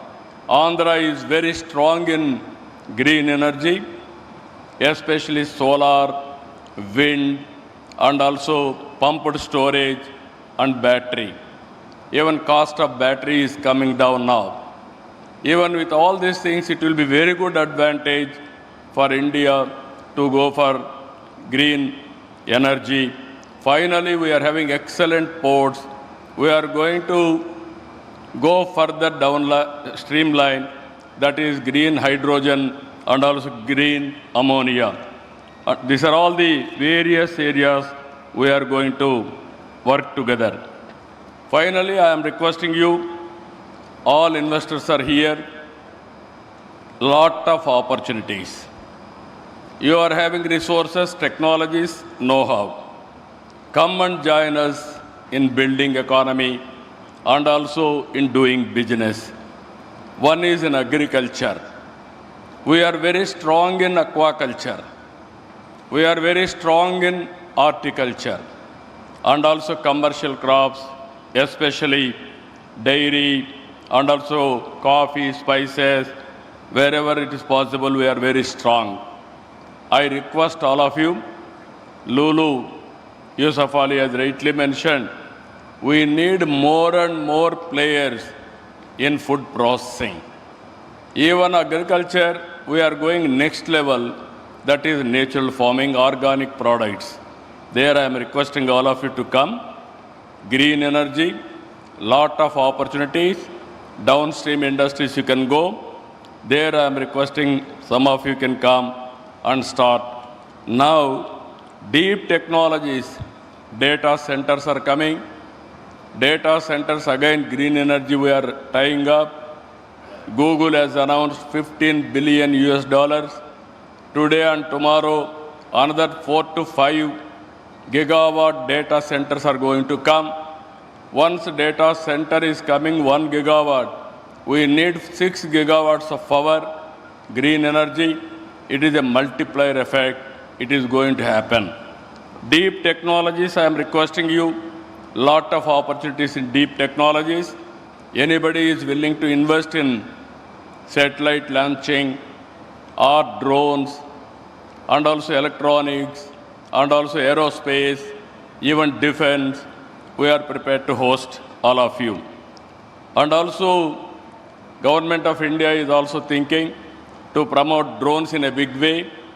Recently, our Honorable Prime Minister has announced drone city, how we are going to produce drones for all use cases. I am assuring you, within 2 years' time, Government of India will permit our Piyush Goyalji and others. We are going to launch drone taxis in India, that too from Andhra Pradesh. It is not far away. Within 2 years, we will launch. And also minerals, rare earth minerals, from extraction to value addition, this is a huge opportunity. Tourism is order of the day. Earlier, I used to say 20 years back, all isms are over, capitalism, socialism, communism, all these things are over. Only ism is going to prosper, that is tourism. We are going to put so much of effort on tourism. Anybody is willing to come, either hotels or events, MICE tourism, so many areas. We are having excellent opportunities in Andhra Pradesh. I am requesting you to come and set up industries or investments in tourism. And also logistics is one of the biggest area. Either ports, airports, roads investment, and also we are focusing on railway, and also ultimately logistics parks, dry ports, inland waterways. These are all various opportunities available for all of you. And also pharma, we are very strong. We wanted to go further. Healthcare, we are focusing in a big way. Healthcare and well-being, these are all the another areas. These are all what I wanted to impress upon all of you. Lot of opportunities available for you. We can offer all these things for you in course of time. To accelerate industrial innovation, Andhra Pradesh is nurturing a robust startup ecosystem integrated with our universities and industrial clusters. The Andhra Pradesh Innovation Mission is supporting entrepreneurs in sectors like deep tech, med tech, agri tech, and EV technology. We are also leveraging artificial intelligence, Internet of Things, and data analytics to strengthen governance, logistics, and industry operations.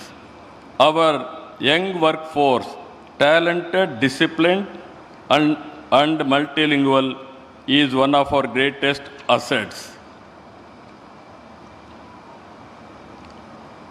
Just now, these are all our strength I want to place before you. Again, same time next year, I am requesting CII and Government of India to host CII Partnership in a big way or modified way, improved version. We are going to host in Visakhapatnam. I request all of you to reserve from now itself and have business with Andhra Pradesh. And also our minister has rightly mentioned one more announcement, that is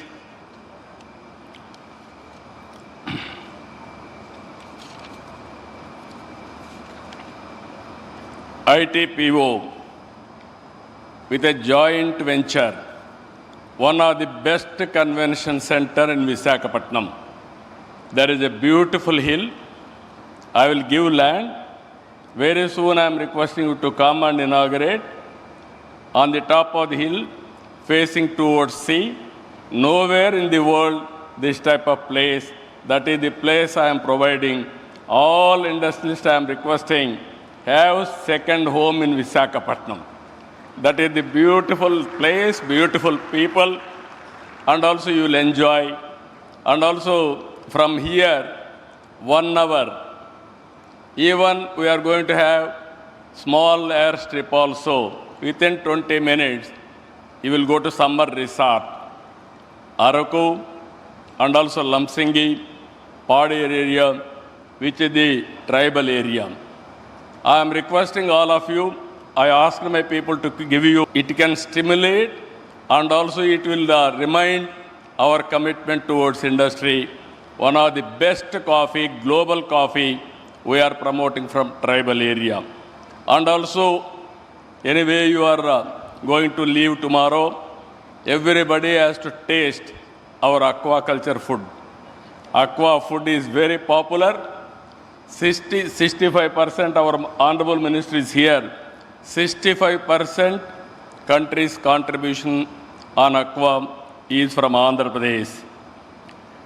Now, finally, I wanted to say one thing.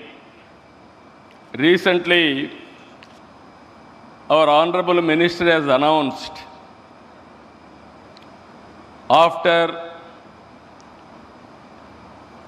Udyoga Sangam, all this brainstorming, EODB, all these things, he announced one thing, 11th November, Tuesday.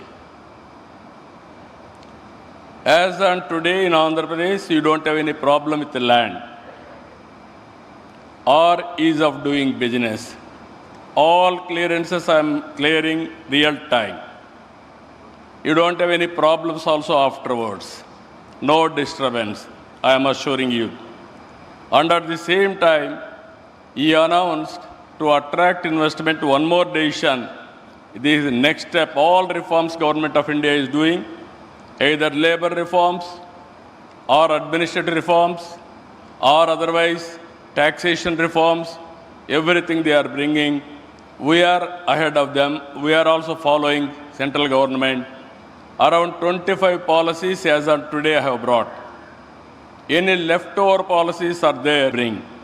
Added to that, very auspicious time, he has announced escrow account for all your incentives.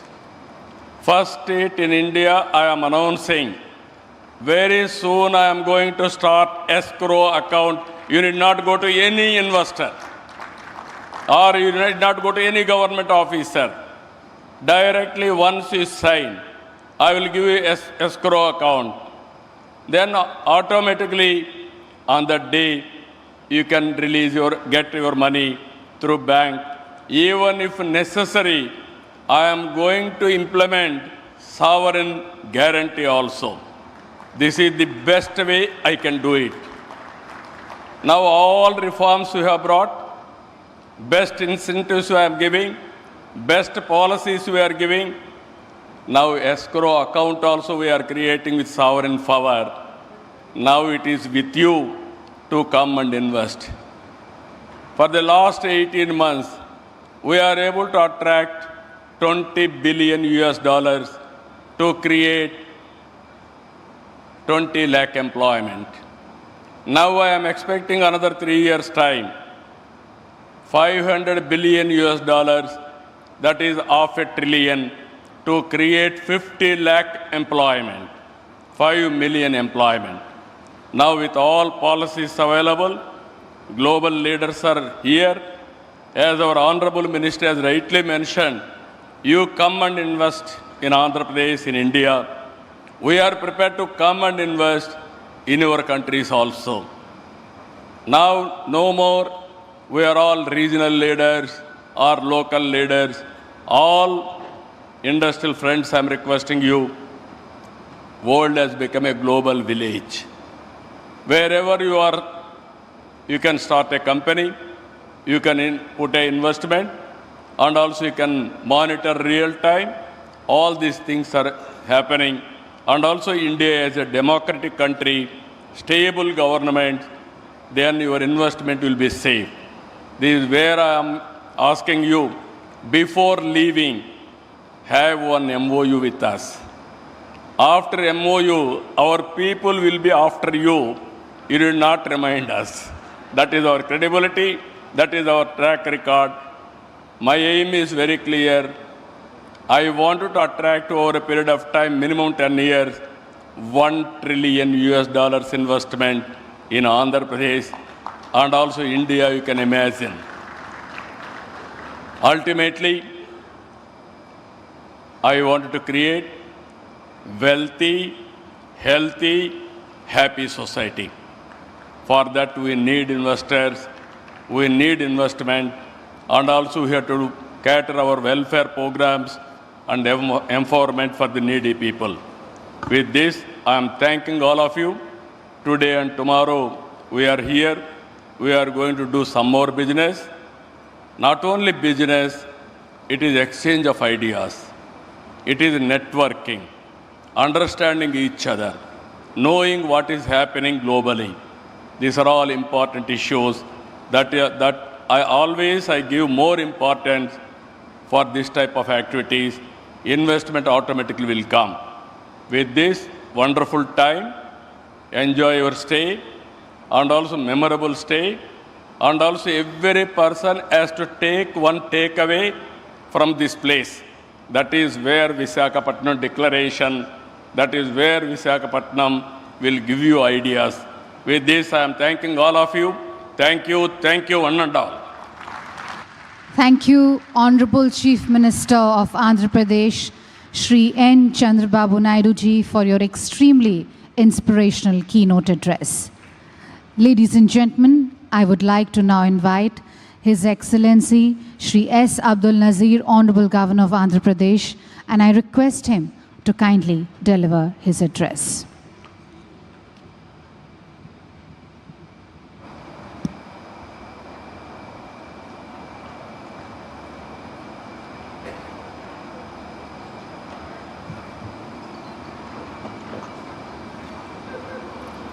Honorable Vice President of India, Shri C.P. Radhakrishnan ji, other dignitaries on the dais and off the dais, I think after listening to our Honorable Chief Minister, I need not speak, I suppose. Only a few sentences, right? It gives me great pleasure to be a part of the inaugural session of the 30th edition of the CII Partnership Summit here today in the beautiful coastal city of Visakhapatnam, also known as City of Destiny. This summit, jointly hosted by the Government of Andhra Pradesh, the Ministry of Commerce and Industry, Government of India, and CII. CII is one of India's most respected global business platform. It's an honor that Andhra Pradesh is hosting this prestigious event for the 8th time, a reflection of Andhra Pradesh's growing prominence as a hub of investment, trade, and innovation. This year's theme, Technology, Trust and Trade, Navigating the New Geoeconomic Order, could not be more timely. The world is at an inflection point where technology and sustainability are reshaping economies and where collaboration, not competition, will define progress. With 7 key thematic tracks, more than 2,500 delegates participating from over 45 countries, and representation from leading multilateral organizations, this summit truly reflects the spirit of global cooperation. Make in India, the pioneering and visionary initiative launched by Honorable Prime Minister Shri Narendra Modi ji 10 years ago, has been a pivotal step to facilitate investment, foster innovation, enhance skill development, protect intellectual property, and build best-in-class manufacturing infrastructure, making India the focus of global attention. Under the visionary leadership of our Honorable Chief Minister, Shri Nara Chandrababu Naidu garu, Andhra Pradesh has set its sights on becoming a future-ready, innovation-driven state. From IT and advanced manufacturing to quantum technologies and green hydrogen, Andhra Pradesh is emerging as a trusted partner in India's growth story and a key player in the global transition towards sustainable future. Let us together make this 30th edition of the Partnership Summit a celebration of collaboration and confidence, where every handshake leads to a new opportunity and every idea becomes a force for shared prosperity, shaping the future generation to come. Thank you very much. Jai Hind.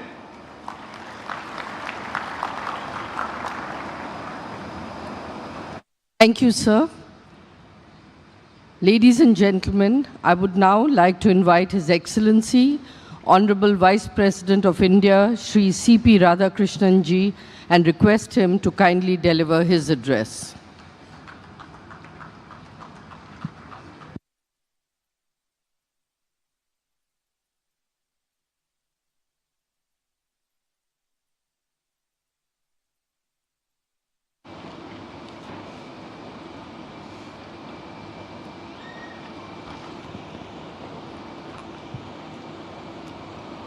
I touch and salute the holy feet of Bharata Mata, the most powerful and the most merciful.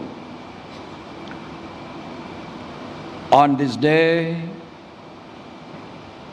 the 30th CII Partnership Summit 2025 at Visakhapatnam, the great personalities who are sharing the dais with me, Honorable Governor of Andhra Pradesh, the ever soft-spoken Sriman S. Abdul Nasir ji, my good friend for more than nearly 3 decades, the Chief Minister of Andhra Pradesh, Sriman Chandrababu Naidu garu, the young but dynamic, who is handling the toughest job of trade negotiations, my colleague from the central government, Honorable Union Minister for Commerce and Industry, Government of India, Shriman Piyush Goyal ji, my good friend's son, now occupying the Union Minister of Civil Aviation in Government of India, Sriman K. Ram Mohan Naidu Garu, Honorable Union Minister of State for Rural Development and Communications, Government of India, Sriman Chandrasekhar Ji, Honorable Union Minister of State for Steel and Heavy Industry, Government of India, Sriman Baghupati Raju Srinivas Verma Ji, President of CII, Sri Rajiv Ji, Honorable Minister of IT, Electronics and Communications, HRD and Real-Time Governance, Government of Andhra Pradesh, Sriman Nara Lokesh Ji, Honorable Minister of Industries and Commerce and Food Processing, Government of Andhra Pradesh, Sriman DG Bharat Ji, Honorable Minister for Food and Civil Supplies and Consumer Affairs, Government of Andhra Pradesh, Sriman Nadandla Manohar Ji, Vice President of CII, Dr.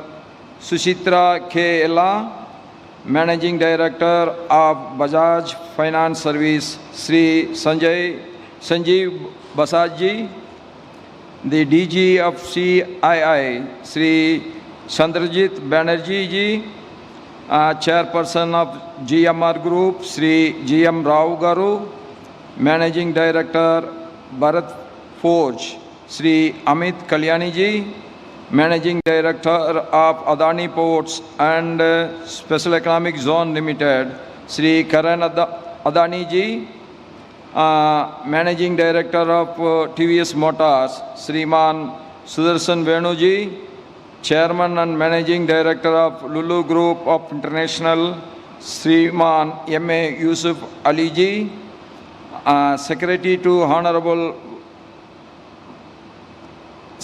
to me in my in Delhi, Sri Amit Gareji, Chief Secretary to Government of Andhra Pradesh, Sriman K. Vijayanand Ji, Apollo Health Company, Srimati Swapna Ji, and the delegates, ministers from various countries, and the business executives who have taken this great destination, Visakhapatnam, for their investments. My warm welcome to all the participants of the summit, both from India and abroad. Under the leadership of our Honorable Prime Minister Sri Narendra Modi Ji, the industrial growth is getting stimulated. The economical growth of this country is getting stimulated. From nowhere, we are now occupying the fourth economy of the globe today, and it is ever growing. And the greatest achievement of our Prime Minister is that he will go into the world history as the leader who liberated the maximum poor people from poverty. When he took over, nearly 30% of the Indian population were below the poverty line. Today, I think it is somewhere around 7 to 8%. I agree, still we have to go, but we will be achieving it. This is the greatest achievement of our Prime Minister. That is how we want every country in the world should eradicate the poverty. Why we have to do business? We have to do business to stimulate the economical activity. Why we have to stimulate the economical activity? That is the only way that we can create wealth. Why we have to create wealth? Unless the wealth is created, the poverty cannot be eradicated anywhere. So doing business should be ease. Doing business should be a pleasant activity, and I am sure Andhra Pradesh, the destination for doing business, is one of the most wonderful business environment created by the state government.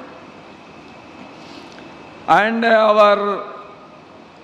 in business, you have to take the life achievements of the Andhra Pradesh Chief Minister Chandrababu Garu as a role model. Business is always one, there will be ups and downs. There will be boom, means there will be recession also.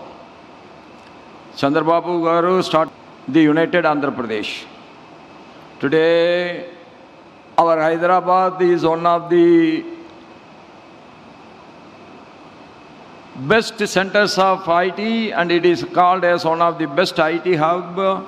It is all because of his hard work. He was the leader. How the modern economical development can take place. But unfortunately, the state has divided into two. All the hard work what he have put in, that area has gone with the other side of Andhra Pradesh, that is Telangana, and he has to start again from A. But what the most interesting thing what I have seen in his face is, when I have seen him nearly 3 decades back, the same enthusiasm, the same inspiration, the same apathy for development, what he has done there, he started here again in Andhra Pradesh. At no time, he is attracting so much of investments from all parts of the world. Every developed economy, every big companies want to invest in Andhra Pradesh. That is because of his inspiration to attract the investors. That is, he is creating an atmosphere where the investors feel very safe, the investors feel they are guaranteed, and the investors feel that ease of doing business is not on paper but in practice. That is the ability of our Chief Minister, and I am appreciating all his efforts all the time. And this summit is one of the wonderful summit, and this is going to be one of the most successful summit also. And you have seen both how the state and central governments are working together. The central minister wants, not in the next convention should not be in a temporary state, it should be in the most internationally appreciable venue, and also one of the best building that has to be created. That is shows the interest, that shows that we want to achieve, that shows that we want to grow. And both the center and the state are working together. The achievements are immense. To achieve a great targets is easy. That is what I have seen in both the speeches of the Chief Minister and our Central Minister, Piyush Goyal ji. And I am again telling, the ease of business is going to be one of the best in India, because the reforms are taking place in every sector. Reforms in labor laws, reforms in tax system, reforms in creating infrastructure. Anything you name, there the reforms is taking place under the able leadership of our Prime Minister Narendra Modi ji. That is the reason that from nowhere we are today the fourth largest economy. And I am sure this is the right time for you to invest in the fastest growing economy of the world. You have come in the right time, you have come to the right place, you are, whether it is blue economy or green economy, this is the right time to invest in India, and you all are welcome. We all know that business is based on commitment, one. Second is our commitment towards the commitments. Then the third one is the commitments by the governments that also should be honored. That all the three are happening together, that means business is going to be the most successful one. It is an honor and privilege for me to participate in this along with you. And the e-governance and the digital infrastructure have also reduced the transaction cost, improved transparency, and enhanced the ease of doing business. These developments have made us a reliable and efficient partner in global trade. By merging technology with commerce, we have now become a knowledge-driven economy, and you are a part of it. And I am always telling, it's not only the investment should be made at the right time. Like you have to hit the iron when it is really hot. Like that, it is the time to invest in India, it is the time to invest in Andhra Pradesh, it is the time to invest in a trillion economic zone which our Chief Minister wants to create in and around Visakhapatnam. And that is the right attitude, and it is the right time, it is the right decision, and it is the right initiative by all of you. And I am sure that we are going to be the sooner, maybe in a year or two, we are going to be the world's third largest economy. And today we are the world's third largest startup ecosystem. These things are the positiveness of our industrial environment, business environment, which has been created by the Prime Minister in the last 11 years.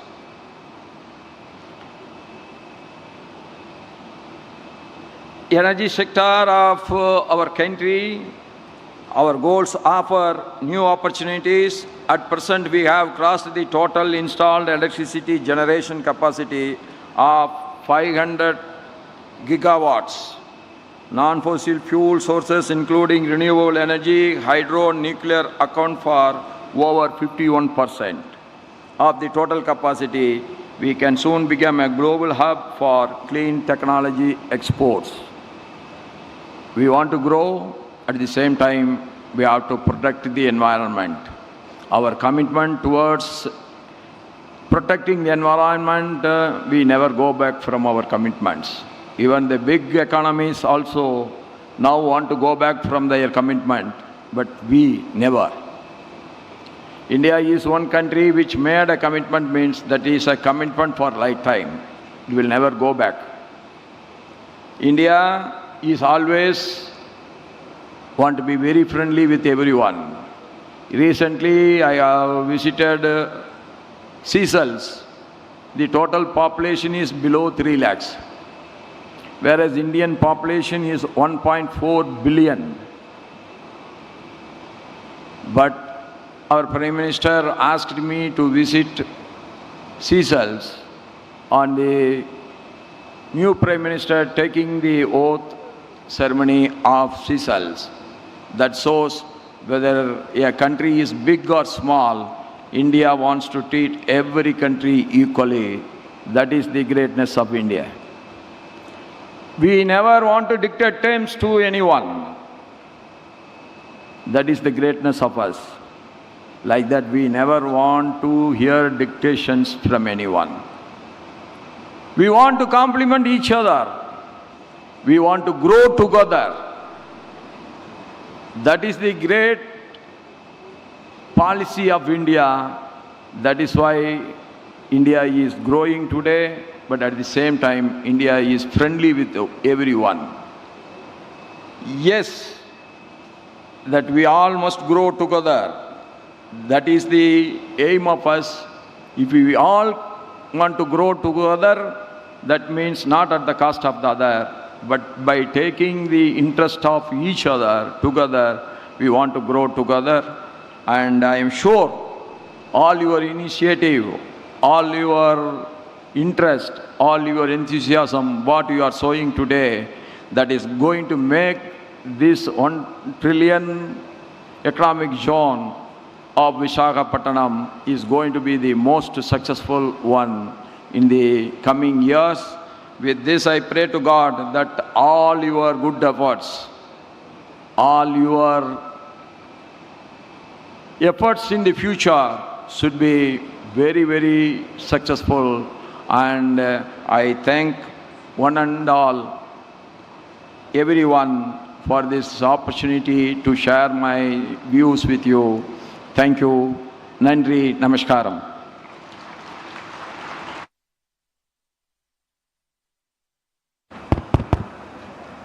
Thank you, Your Excellency, Honorable Vice President of India, Shri C.P. Radhakrishnan ji, for your notable and inspirational address. Ladies and gentlemen, I would like to now request Honorable Chief Minister of Andhra Pradesh, Shri N. Chandrababu Naidu ji, to kindly present a memento to His Excellency, Honorable Vice President of India. This is a small token of appreciation, respect, and honor.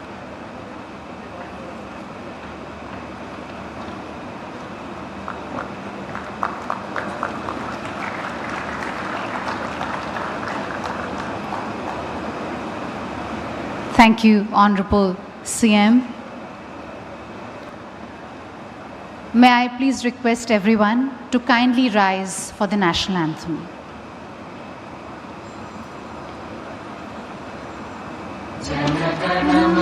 अधिनायक जय हे भारत भाग्य विधाता पंजाब सिंध गुजरात मराठा द्राविड़ उत्कल बंगा विंध्य हिमाचल यमुना गंगा उच्चल जलधि तरंगा तव शुभ नामे जागे तब शुभ आशीष मांगे गाहे तब जय गाथा जन गण मंगलदायक जय हे भारत भाग्य विधाता जय हे जय हे जय हे जय जय जय जय हे.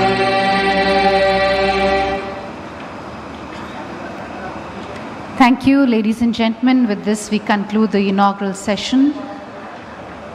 Thank you to all our esteemed dignitaries for being here with us. May I request everyone to kindly remain in the room. We are going to start the opening plenary session immediately. We'll just take a few minutes to make the necessary table arrangements.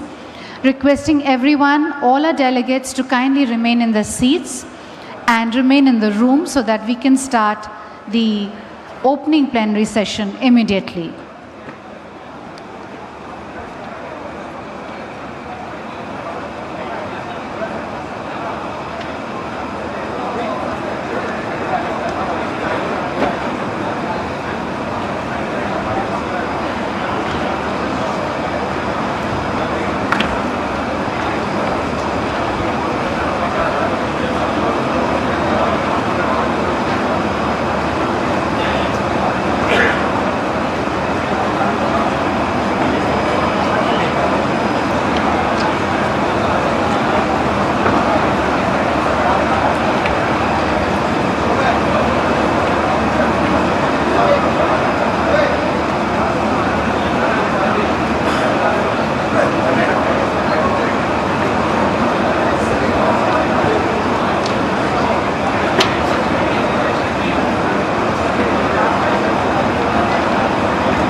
यहीं पे है next section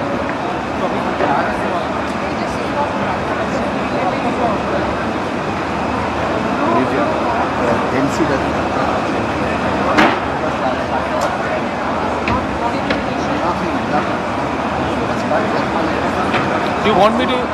If you want, I can't.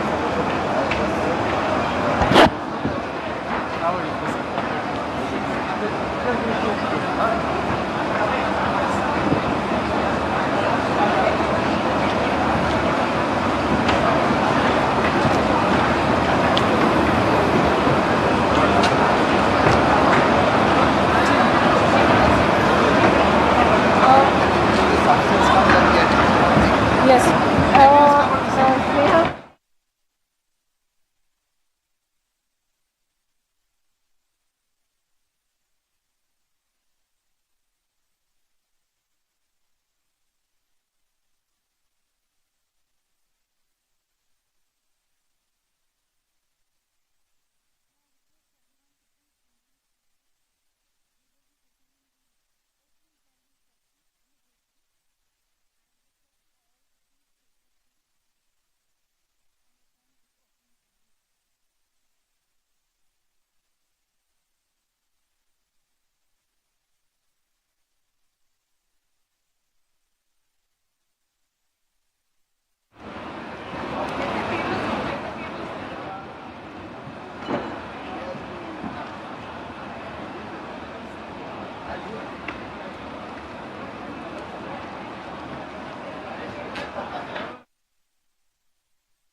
Minister Shri Piyush Goyal ji and Honorable Chief Minister of Andhra Pradesh Shri N. Chandrababu Naidu ji.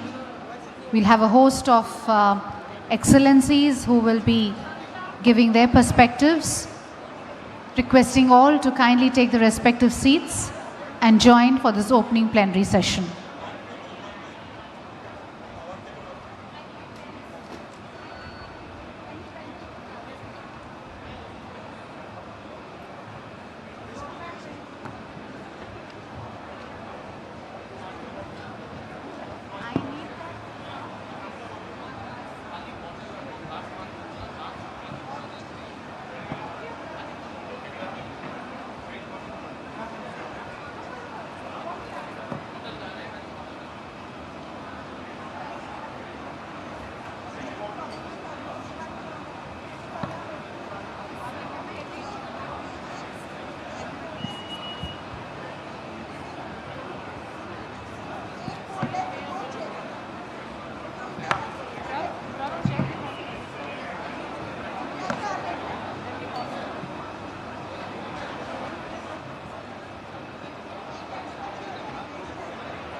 That's open.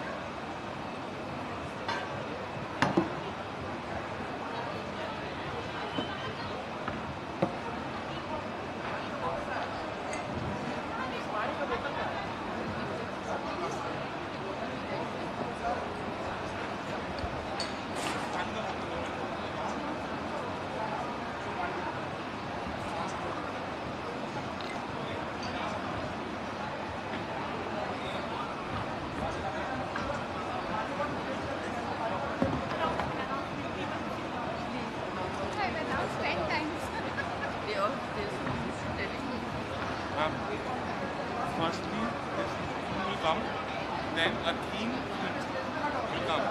After the theme is over, you will say, tell me the names and we will pop up. Announce the name. हाँ, मैं बोल रहा हूँ impact नहीं आएगा. We have designed it. Just ask everybody. नाम बता दो हम लोग Don't take the name. Let's start. The Sir, session will start soon. That is enough to contain. No, sir. Sir. CM sir is ready. CM sir is also ready. Please, just tell him. Sit down first. May I request everyone to please take the respective seats. We are about to start the opening plenary session.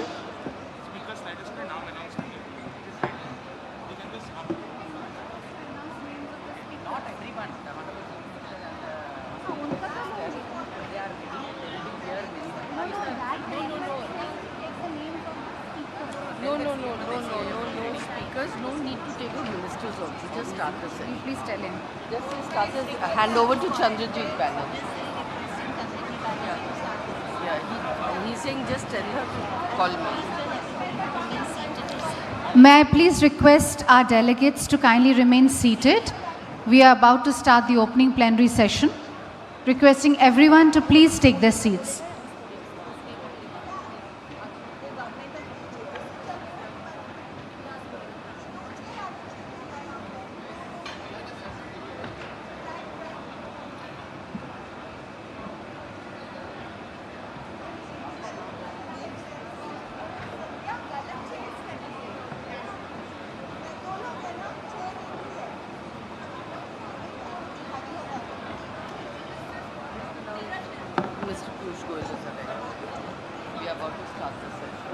Ladies and gentlemen, Honorable Minister Shri Piyush Goyal ji is joining us for this opening plenary session.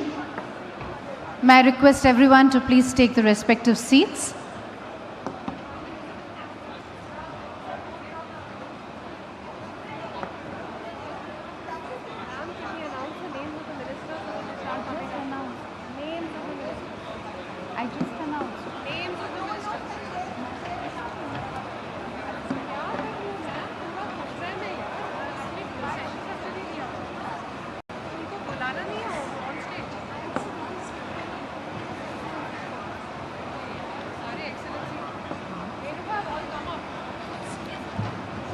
Ladies and gentlemen, a very warm welcome to our opening plenary session. May I request all the esteemed speakers for this session to kindly join us on stage. May I request Excellencies to please join us for the opening plenary session.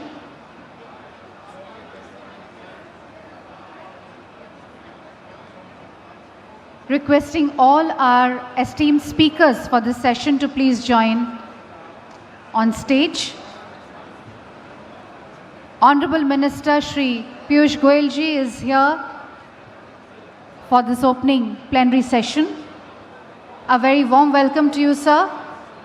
May I request our esteemed speakers to kindly take their respective seats.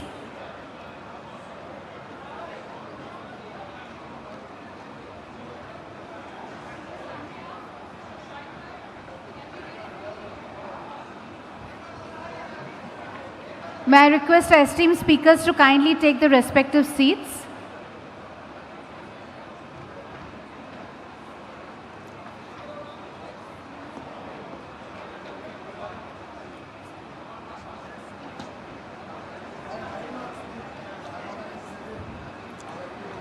Ladies and gentlemen, a very warm welcome to our opening plenary session.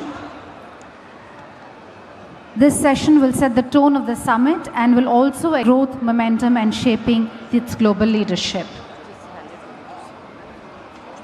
A very warm welcome to our Honorable Minister, Shri Piyush Goyal ji, who has joined us for this session, and extend a very warm welcome to all our Excellencies, our foreign delegates and speakers for this session. Ladies and gentlemen, I would like to now request Shri Chandrajit Banerjee to kindly make his welcome remarks and moderate this opening plenary session. Over to you.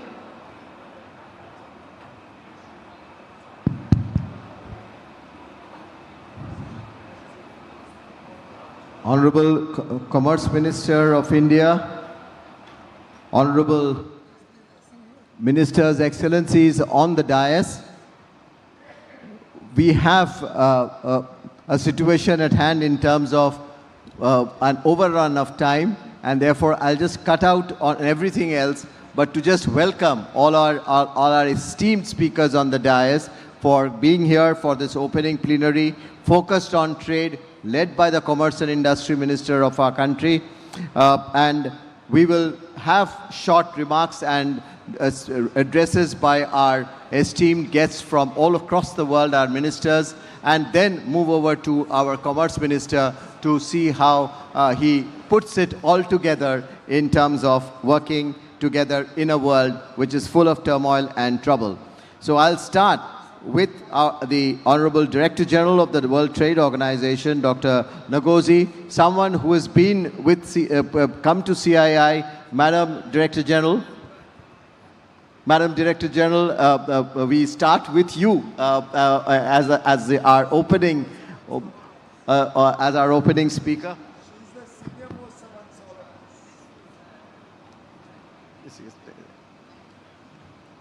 Excellency, you have addressed us many times before, and we are so proud and happy that you could make it in spite of your busy schedule. Over to you. Well, thank you very much, and good morning, everyone. It's a distinct honor to be asked to join you and to speak. I was surprised I'm speaking first, but that is wonderful. Excellent opportunity to exchange views.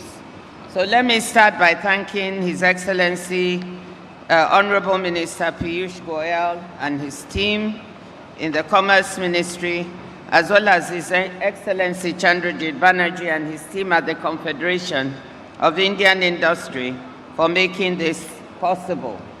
I would also like to thank His Excellency Chandrababu Naidu, the Chief Minister of Andhra Pradesh, for inviting us to this beautiful city and this beautiful state. I'm always excited to be in India, a country that is doing so well. The world's fastest growing large economy for a few years now, better than 6% in 2024, 2025 and projected to continue at this fast pace. As we all heard in the opening session, India is a leader in technology and digital innovation, a place where growth is being driven by strong domestic demand, sustained domestic and foreign investment, and stable macroeconomic conditions. So I want to congratulate His Excellency Prime Minister Modi and the entire government of India and its people for this progress. Already the world's third largest economy in purchasing power parity terms, India is on track to surpass Germany and Japan to reach that rank at market exchange rates by the end of the decade. India has the scale, the dynamism, and the credibility to provide leadership, not just in this region, but globally. And this is demonstrated by these very forums and negotiations underway, as we heard from Minister Piyush. So I'm from the World Trade Organization. I'm the head of the World Trade Organization. And the message I want to give you here is that in addition to all the bilateral organizations, particularly in trade, in order to be able to have global cooperation and global growth, you cannot have global growth without global trade growth. You cannot have even growth in India without growth in trade. So that's the premise. You cannot even have global financial stability without global trade stability. To do that, you need both the bilateral agreements, the investments, but you also need the multilateral fora in order to be able to move forward. So that is why the organization I had, the World Trade Organization, is very, very important. And I want you to know that we are experiencing the greatest disruptions in global trade in 8 decades. It's unprecedented, the undermining of the rules of trade. But my message to you today is that in spite of this undermining, the global trading system remains resilient. Almost 3/4 of world's goods trade, 72% to be exact, is still going on WTO terms. When I say these numbers, people are surprised because they think that the trading system has been very broken. It's been battered, as I always said, bruised, but it's still standing and is very resilient. So 72% of world trade is going on WTO terms. The WTO still provides all those bodies of agreements and rules that provide stability and predictability to world trade. It is not government officials that trade, it is the business sector. You know what you need in order for you to have stability and predictability in trade. And I think the business community are some of the biggest supporters of the World Trade Organization. Most of the delegations that I receive in Geneva come from the business community, and they say what you provide as the WTO helps us make business work. So that's one of the reasons I thought it would be important to be here today to say that even as you invest and you talk of partnerships, you also need to think about trade and the multilateral engine that makes trade work. So the WTO has agreements on customs valuation, how your goods are valued when they arrive at a country. I call it a very unsexy agreement. Not many people think about it, but just imagine if you as a business person sent your goods to a destination with one valuation in mind and you got another one, you could lose lots of money. But we have the agreement that makes sure that common methodologies are followed to value your goods. We have the intellectual property agreement. We have human health and safety are respected and that these are not used as protectionist measures. Intellectual property agreement alone ensures $500 billion in earnings. Over $500 billion each year are earned by businesses from patents and royalty rights as a result of this agreement at the WTO. $144 billion of that last year went to the United States, a quarter of the total amount to the EU and the rest to the rest of the world. Without this agreement, we would not be able to have that. So this is why the World Trade Organization, just among many reasons, is important, and why it is important for all of us to see how to maintain the resilience. We are projecting 2.4% growth in world trade this year, less than the 2% we had projected before tariffs. And we are also looking at, this is much, much higher than the 0.9% we projected in August when we were looking at the impact of reciprocal tariffs. So why is it better? Because business people have reconfigured the way they trade. There has been front-loading in the US ahead of the tariffs, front-loading of goods. South-South trade is growing faster than other types of trade. AI, 42% of the growth in trade today is driven by AI-related goods. That is amazing. So we see this global resilience in trade. But it is fragile, and it cannot be taken for granted. And that is the next message I would like to leave with you. We are actually projecting world growth in trade for next year at 0.5%. And in my view, if we do not work hard to reform those things within the system that don't work so well, then we will not be able to sustain the resilience. So that's the second part of the message I want to give you today. And that work, it means a great deal of reform of the multilateral trading system and the WTO. We agree that the system has been bruised. As I said, if you look at the scale of the US's unilateral tariff actions, it's dramatic.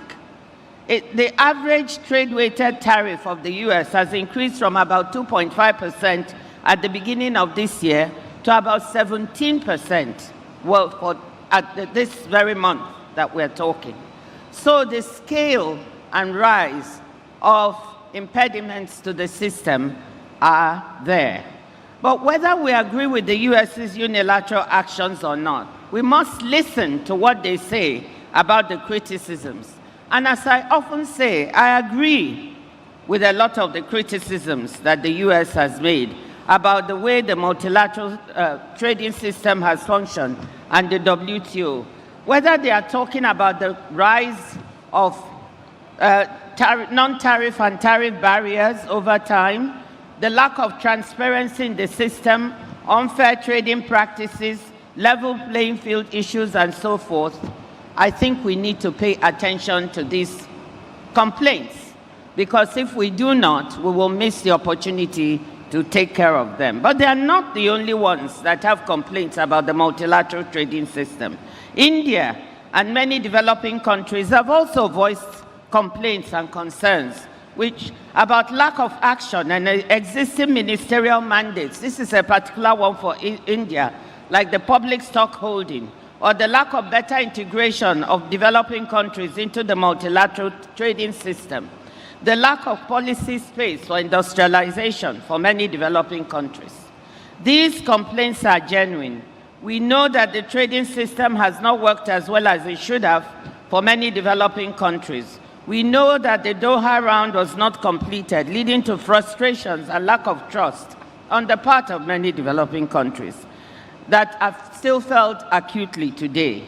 But my thesis now is that we have a chance to address these challenges in the system, to build greater resilience and seize emerging opportunities in the trading system.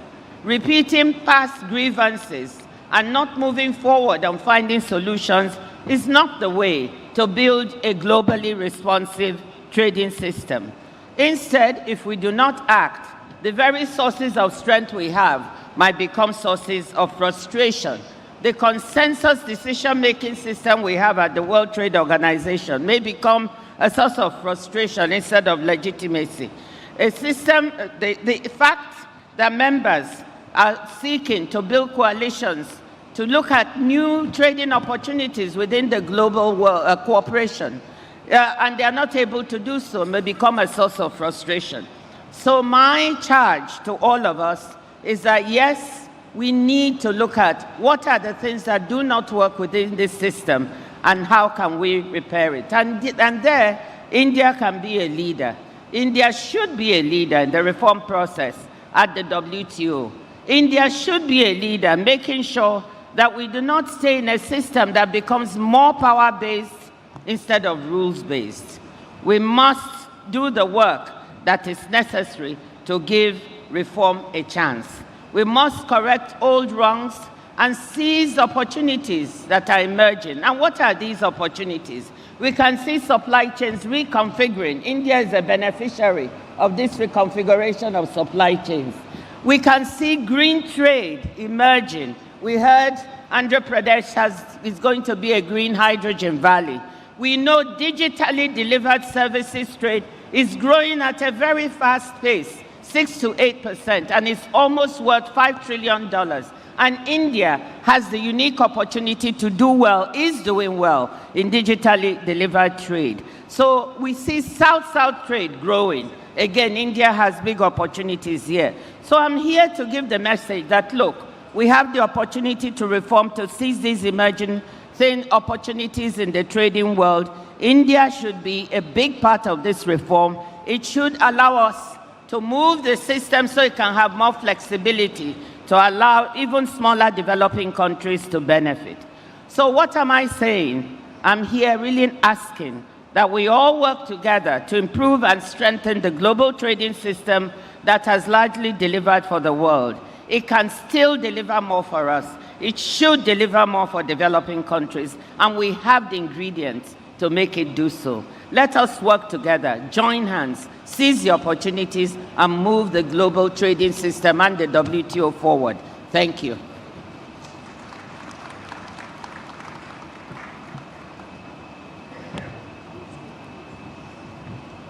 Thank you, Excellency. Thank you, the Director General of the World Trade Organization.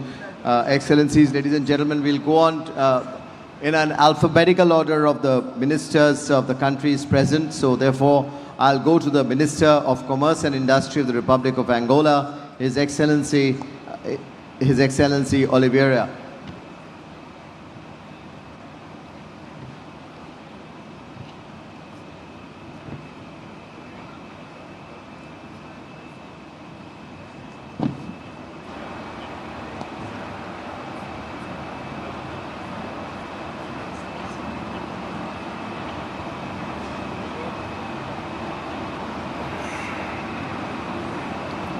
Thank you very much.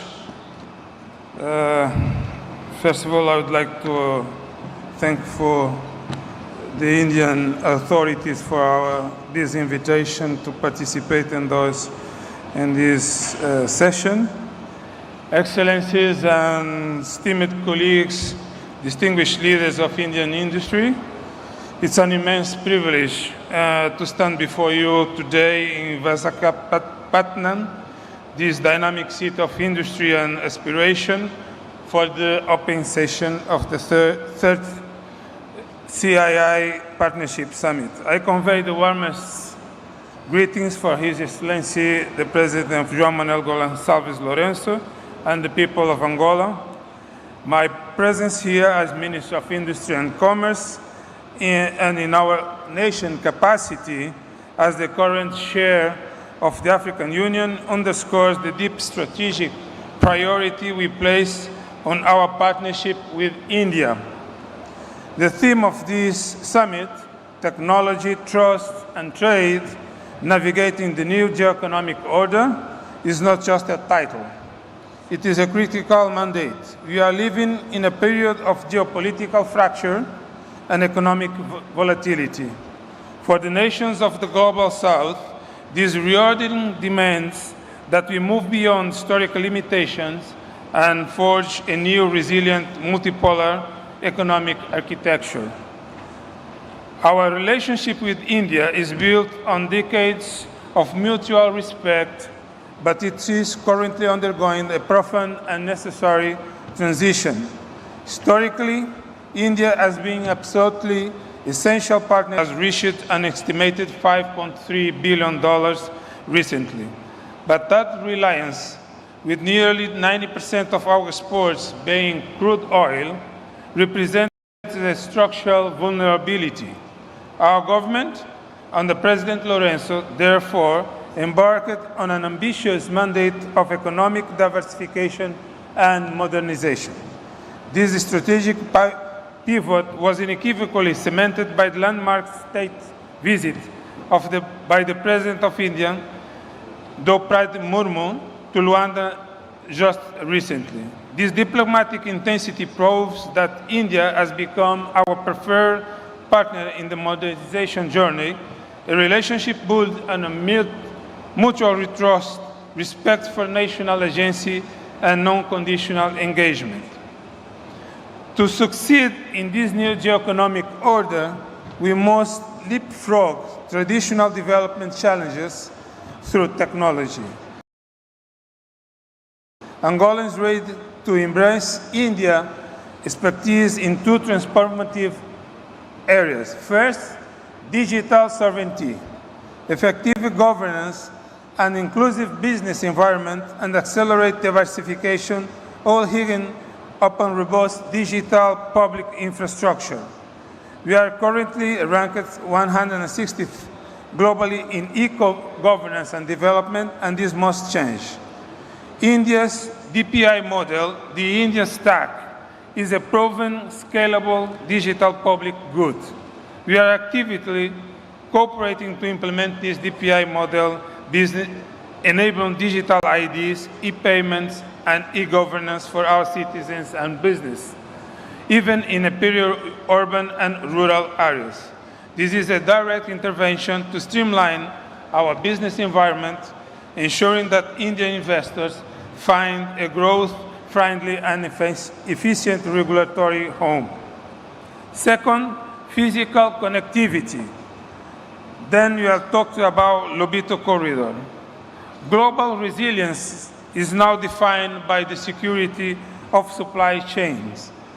The Lobito Trans-African Corridor is a transformative initiative revitalizing the railroad network to connect the critical mineral-rich heartlands of DRC, Republic Democratic of Congo, and Zambia, the Angolan's Atlantic port of Lobito. India's potential role is highly strategic, recognizing its own need for critical minerals like copper and cobalt. For its energy transition, India has offered a technical feasibility grant and signaled interest in locomotive leasing. Furthermore, we welcome the offer to supply high-standard solutions like the Vande Bharat trains to modernize our rail infrastructure. India's involvement here is a clear demonstration of South-South technology transfer and collaboration on global strategic projects. Our partnership must evolve from a predominantly transactional energy relationship to one of deep value chain integration. To the Indian oil and gas majors, we urge you to move beyond purchased crude. We seek long-term investment in upstream, exploration, refining, and critical downstream petrochemicals like fertilizer, urea production within Angola. This stabilizes our revenues and deepens our integration. More crucially, we seek partnership in our priority non-oil sectors. First of all, critical minerals. Angola has a significant untapped reserves of crucial and rare earth minerals. We invite Indian firms to invest in joint exploration and critical in local process and diamond processing. The goal is not just export raw materials, but to create high-value processed goods in Angola. Agriculture. To achieve food security, we need India's unparalleled expertise in small farm mechanization, seed technology, and the localized manufacturing of fertilizer. We welcome proposals for large-scale contract farming and agriculture.